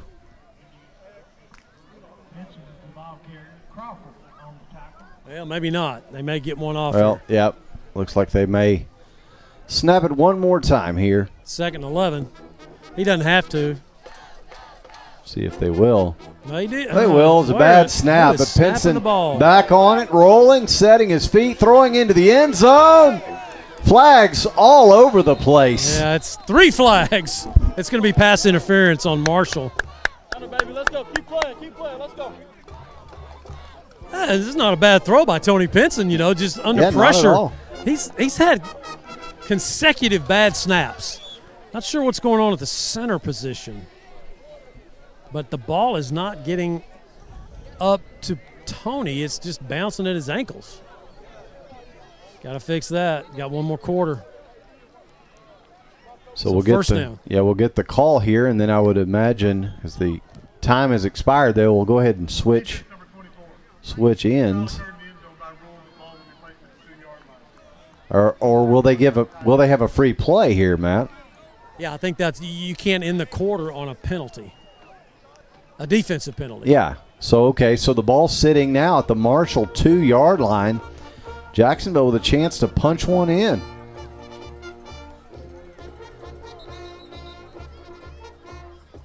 Now what? Wait. Well, the official, he made a mistake. Can't end it on a defensive penalty. He said, my bad. He stepped back. Oops, sorry. Pistol formation. Oh, gosh. Pinson fakes a handoff. Keeps going to run for it himself. Touchdown. Is he in? Yes, he is. Touchdown, Tony. Darian Hinton went the wrong way. He went the wrong way, and and Tony Pinson did what Tony Pinson does well. He improvised, and he gets in from 6 yards out for the score. Fightin Indians on the board. So Aaron Bergara on to attempt the extra point, which is brought to you by Homes and Properties Realty as time has expired here in the third.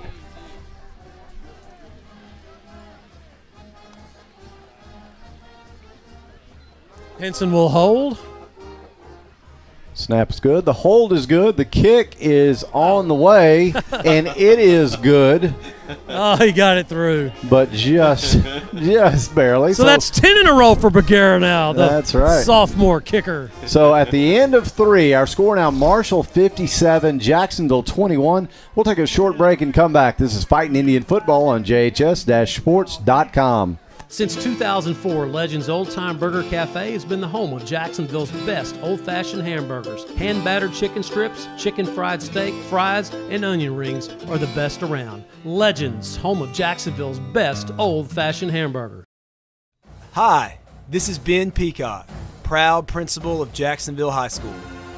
On behalf of the awesome students and staff members at JHS, I'd like to say thank you for watching tonight's game. From exceptional academics to a robust catalog of extracurricular programs, our campus provides a truly impressive array of opportunities for all Jacksonville students. For more information about Jacksonville High School, please visit jisd.org.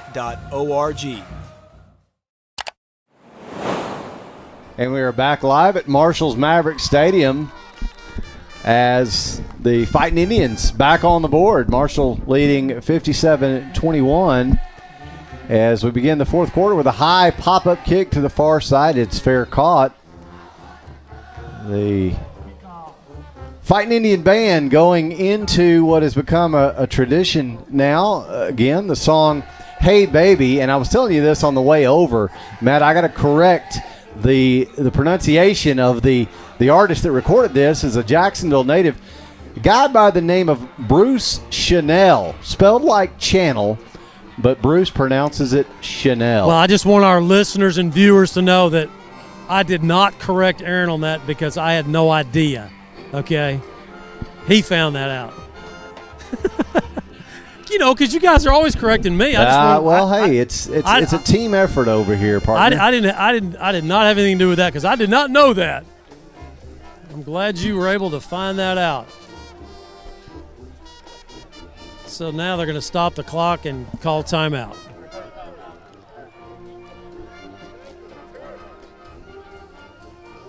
So that was the fastest third quarter on record. Yeah, it's got to be up there. That's what happens when you run the clock. Next week, Jacksonville will be back at home as the Pine Tree Pirates come in to Tomato Bowl. And as we check these scores, let me refresh the scoreboard here. And Pine Tree is up 18-13 over Nacogdoches. They've taken the lead. It was 13-12 at the half Nac. Pine Tree 18-13 with 6 minutes to go in that ball game. Mount Pleasant and White House about to start the fourth quarter. The score has not changed since halftime. 16-7, Mount Pleasant still leading the White House Wildcats. That ball being played in Mount Pleasant. Texas High 30-17 over Hallsville. Marshall back to work, the handoff, and nowhere to go. Jacksonville all over that one. Indians making a nice play right there. Of course, you're seeing a lot of younger Marshall players getting in the ball game. As the sub-varsity games last night, the freshmen played at Tomato Bowl against Marshall's freshmen. That game ended in a 12-12 tie when Jacksonville scored with 50 seconds to go in the ball game to go up 12-6. And then Marshall came right down and scored with just seconds to go in the game, missed the extra point to win it 12-12. Junior varsity did not get to play due to lightning, as Jonah McCown angrily tells me now. High snap is fielded, and the handoff on the stretch play. Jacksonville sealing the edge. And they're still playing. I mean, that's what you like to see. Dylan Roberts has had a heck of a game. Calvin Bryant also making a nice play there off the edge.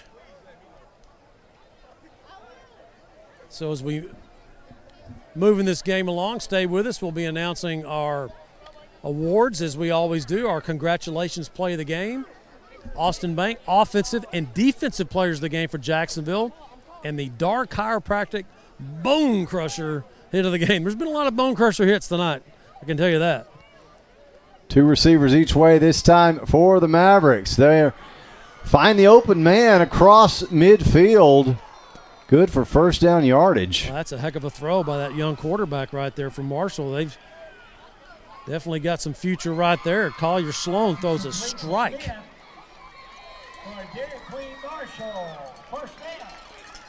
I like this PA guy here. Yeah, he's doing a really good job, and he actually he's given Jacksonville players some credit tonight as well. He spotted a couple of great hits by Dylan Roberts. I mean, there's different styles to that as we have this play right here. Yeah, a stretch play to the left side and pick up a nice chunk. Cash Bearden with a tackle for Jacksonville. You know, you have the guys that say that are very plain vanilla. You know, they just kind of, and there's nothing wrong with that. That's a great style. Then you have these guys that kind of like the NFL referee when the guy from College Station, Red, what was his name? Anyway, he used to say, first down, he'd point. You remember that guy? Yeah. Yeah. That's the way this PA announcer is. He gets excited. I like that. Different kind of style. Trips right, one left go the Maverick receivers. For Collier Sloan, the Jacksonville corners backing off a little bit. Now, the linebackers showing a little bit of pressure. And the pass out to the left is complete. Good tackle made right there. That's a good catch. Oh, come on, Darian. Don't do that. Don't do that. Come on. Okay. Don't do that. What is going on, young man? It's been a rough night for everybody on the Jacksonville side, but you do have to keep your head.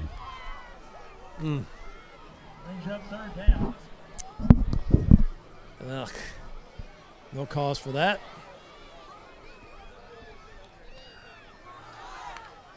Sloan claps, calls for the snap. He's got it. He's going to set his feet. Got all kinds of time. Now some pressure materializes, so he'll just fling it out of bounds.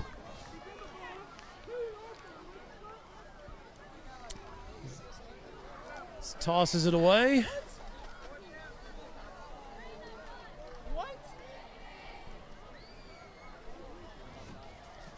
These games are so strange. They're going to call intentional grounding.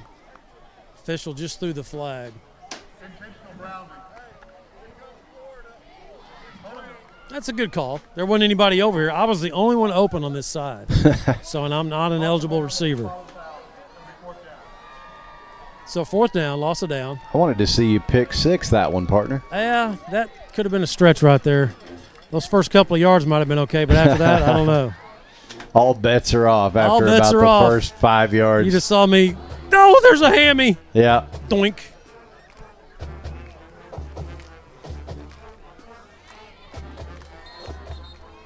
Timeout, Jacksonville.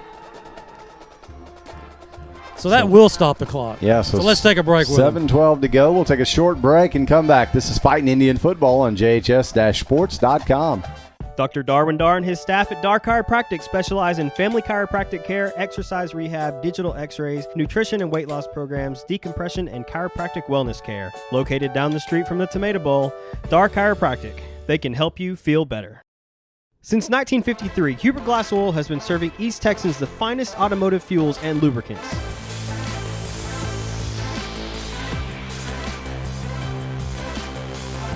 Hubert Glass Oil Company, the clear solution for your business.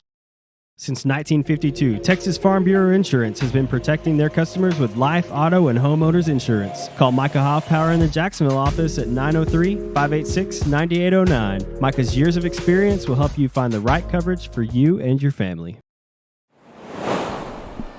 And we're back live at Marshall's Mavericks Stadium.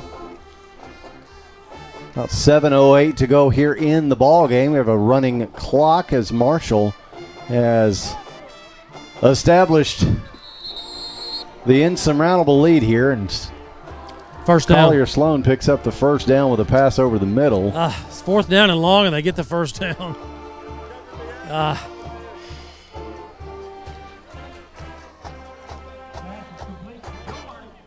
Pushes the ball to the Jacksonville 33. You know, the 50 handle's hard. That 60 handle's really, yuck.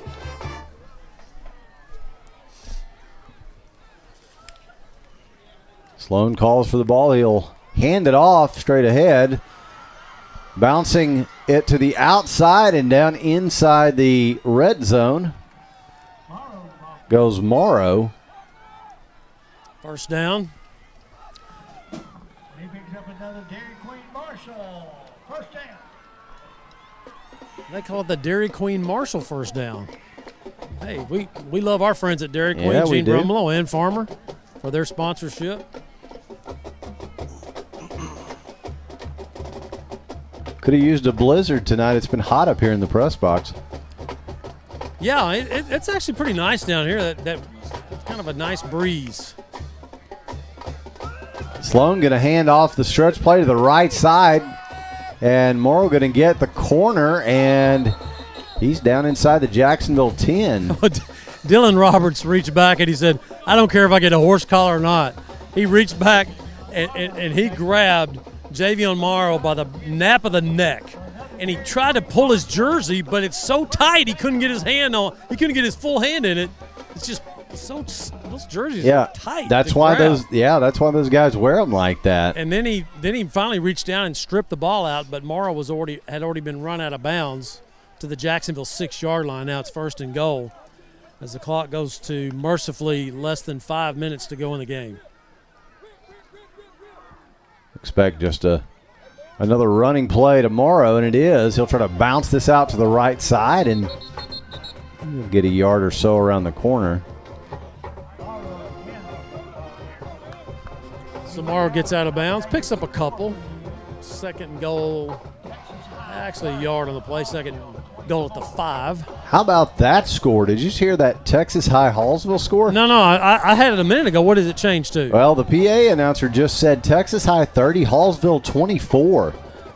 Oh, my goodness. Now, I don't know where they are in the game in terms of time, but Well, I checked it a minute ago and it was 30-17. goodness gracious. So obviously Hallsville hired the Dallas Cowboys to come in and play that game for them. Yeah, it's 30-24 with 11 minutes to go in the game. We'll go under 4 minutes here as Sloan hands off straight ahead. They'll move the pile, and Morrow will score.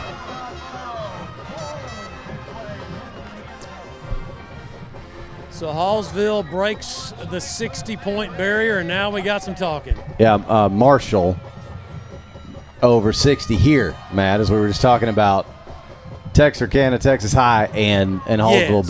Yes. But Yeah, 60 here. Yeah. Yeah. I mean, if it had been Hallsville against Texas High, that would have been something. But No. I'm talking about here after the touchdown there. So, yeah, it's a ball game over in Hallsville. no Wow. kidding. So now the extra point attempt. All extra point attempts this season brought to you by Homes and Properties Realty. And that one is good. So now about 3:20 to go in the ball game. The score, Marshall 64 and Jacksonville 21. Well, Aaron, another score of interest in the area. This is pretty crazy. Lindale 36, number 4, Chapel Hill 14. Wow. Wow. Yeah. Wow is right. Yeah, I just got a text from Eric Aiken, who does what we do for Texas High, and he's kind of giving the gulp sign, like, uh-oh. Yeah. Yeah, he's doing the game up there. They're in a nail biter. Wow. Yeah, I gotta say, it's not one I saw coming, Matt. I think there you go. I think your mic had cut out for a second there, partner. But no way. I mean, after what Jacksonville did to Hallsville last week, Hallsville hasn't won a game in 2 years, and the number 9 team in Class 5A comes in to Hallsville, and they're giving them all they want. oh wow.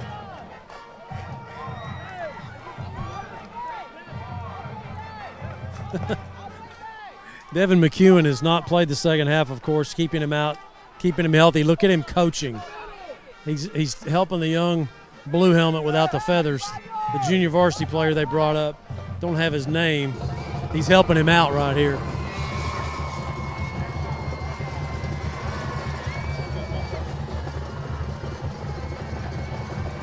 So the kickoff on the way.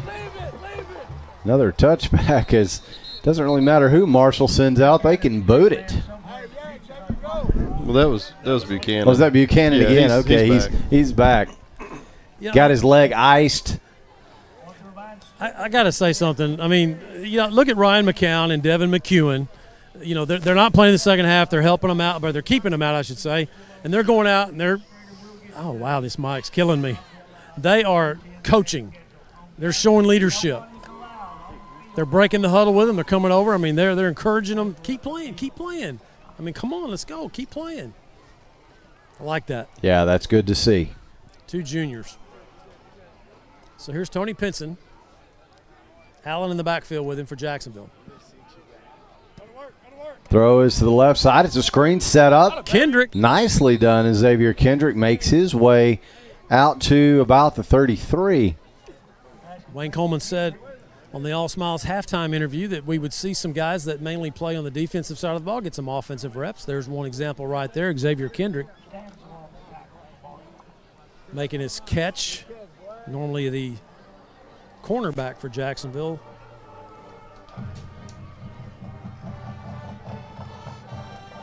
Handoff this time is to Allen. Nothing doing for him. Boy, for a second, Allen kind of turned around when he was wrapped up at the ankles, and he looked at Tony Pinson like he was going to pitch it back to him. Thankful he didn't do that, because it could have been bad. Somebody else was coming. JT Johnson checks back in the game at running back for Jacksonville.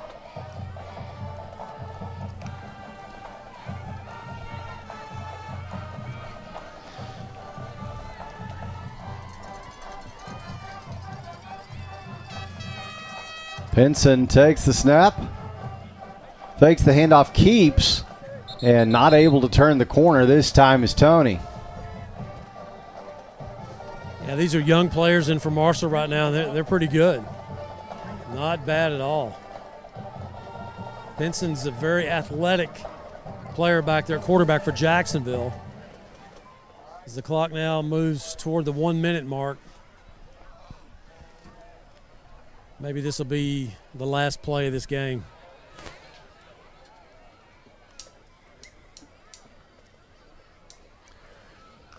It's been a long time since you got out of a game at 10 o'clock, a little after 10. Yeah, but under the circumstances, it's Yeah. No, Jacksonville's going to take a timeout. I heard that, Ryan. But the clock didn't stop, though. Oh, now they're stopping. Now it has. They're going to make sure this is the last play. They ran off about 5 more seconds. Yeah, they're going to make sure this is the last play. Hey, let's go ahead and make our post-game awards for Jacksonville. The Dar Chiropractic Bone Crusher hit. Wow, this mic. Sorry about that. Why is this thing doing that? Maybe our viewers, listeners can't hear that, but I can. Yeah, it's bad. Yeah, I'm not hearing We that don't as hear well on anything. this end, Matt. Yeah, You're okay. Go ahead. Oh, man. I mean, it's been a bad night all the way around, hasn't it? Football-wise, broadcast-wise. Been a little rough. All right. Caden Franklin gets the Dar Chiropractic Bone Crusher hit of the game. Dar Chiropractic. Call Dr. Darwin Dar, JHS class in the 84. He's your hometown chiropractor.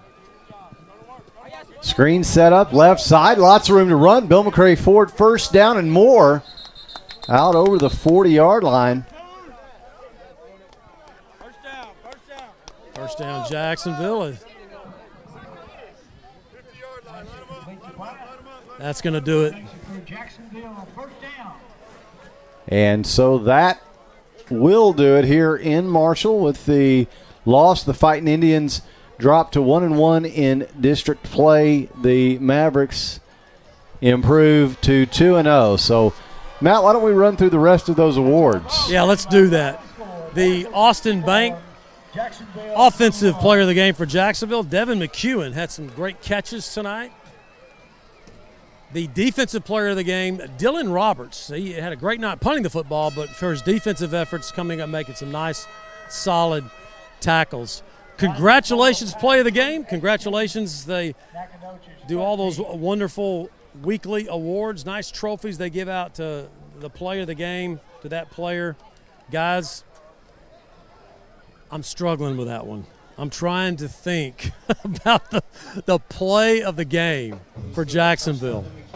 It had to be, in my opinion, it's the McCowan to McEwen touchdown.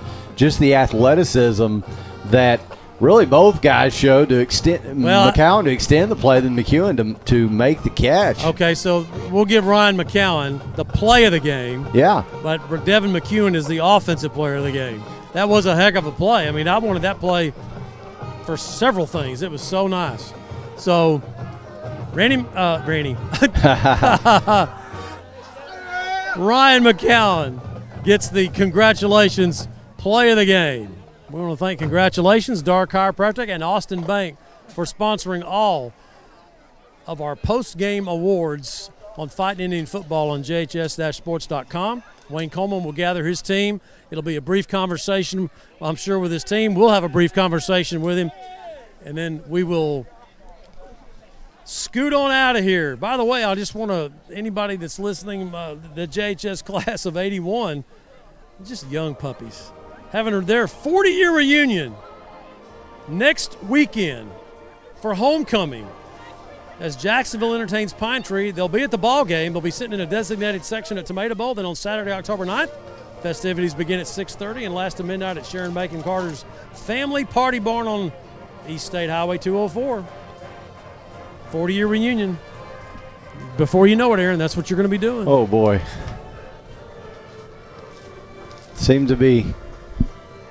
Time seems to be moving faster every year. It gets worse, brother. I'll tell you. Well, Matt, as Coach Wayne Coleman is going to have a chance to talk to his team after they salute the band here, we're going to go ahead and bring it back up here, take a quick look at our post-game statistics. All of our statistics, of course, this year brought to you by Randy Gorham. He's been your hometown CPA in Jacksonville since 1984. He also serves very honorably as the mayor of Jacksonville. Thank Randy for all of his support of Fightin Indian football. And Todd, let's try to digest these numbers just a little bit, shall we? Jacksonville finished 306 yards on offense with 250 yards passing, 56 yards rushing. I think our big Where's my turnovers? Big stat was the 5 turnovers tonight.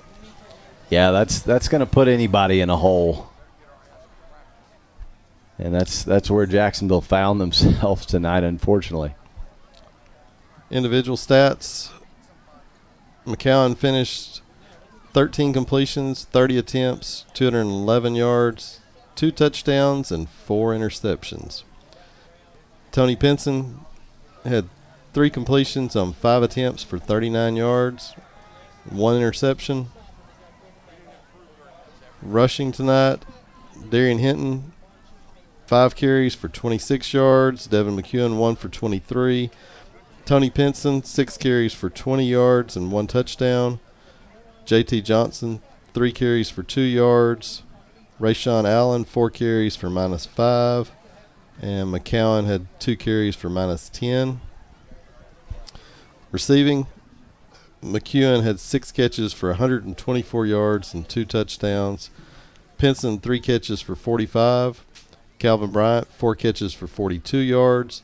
J.T. Johnson, 1 catch for 17. Skylar Whitaker, 1 catch for 14. Xavier Kendrick, 1 catch for 8. Tough night for Jacksonville. Good to see Tony Pinson come in and get the score there in the second half. And Jacksonville players did not quit, so that's a positive for sure. But not a lot to take, unfortunately, positive from this ball game for Jacksonville. But we want to again thank Randy Gorham, your hometown CPA since 1984, for sponsoring our Jacksonville statistics all season long. And now the Fightin Indians will turn their attention to the Pine Tree Pirates, who will come into Tomato Bowl, historic Tomato Bowl, next week for homecoming, and lots of festivities going on around that as well. But, Matt, we're going to throw it back down to you with head coach Wayne Coleman. Welcome to the All Smiles post-game interview with head coach Wayne Coleman. Coach, there's just not much to say. You just want to get out of here, keep kids as healthy as possible, and move on to the next one. Yeah, it was a really weird game. Now I know what Hallsville felt like last week when the game started getting away from them. It just kind of snowballs, and there's about 12 minutes you wish you could get back there, but you can't. And too many mistakes, and they took advantage of them. Yeah, 5 turnovers, then the punt return for a score, 2 pick sixes. I mean, they scored in unusual ways. I'm surprised they didn't get a safety. They did all those different ways they scored. Yeah, I am surprised. I guess our field position wasn't bad enough to get a safety. They kick in the end zone every time, and their second-string kicker kicks it in the end zone. 47-yard field goal. Yeah, they've got some good players over there. I talked earlier in the week about how much more disciplined they are, and it really showed tonight. They're a good football team. Coach, it's just matchups are crazy. I mean, it was 30-24 Texas High with 11 minutes to go in the game over Hallsville. It's 37-24 now. I mean, I bring that up in our post game here just to say that the season isn't over. You still have 5 games to play and district games. You got a couple of home games in a row right here. Pine Tree, look, they were over Nacogdoches a little bit. That game's not over yet. They come in and then you got NAC. So a lot of still to play for. Oh gosh, yes. Yeah. We don't know that we didn't just play the district champions. We don't have any idea what's going to happen the rest of the season. We just got to continue to get better. And I told the kids after the win last week, it's much harder to improve after you win because you listen to everybody tell you how good you are, and we gotta just pay attention to the facts that are on the film and fix our weaknesses. Coach, appreciate it. Thank you. Thanks, Matt. Head coach Wayne Coleman. Appreciate All Smiles Dentistry for sponsoring all of our conversations with Wayne Coleman. Right, Aaron, back to you. Thanks, Matt. Well, that'll just about do it for all of us here from Marshall's Mavericks Stadium. For Matt Montgomery, Todd Travis, and our producer Ryan Travis, this is Aaron Swink saying thanks for listening to Jacksonville Fightin Indian Football on JHS-sports.com. We will see you at the historic Tomato Bowl next week when Pine Tree comes to town. For now, enjoy your weekend.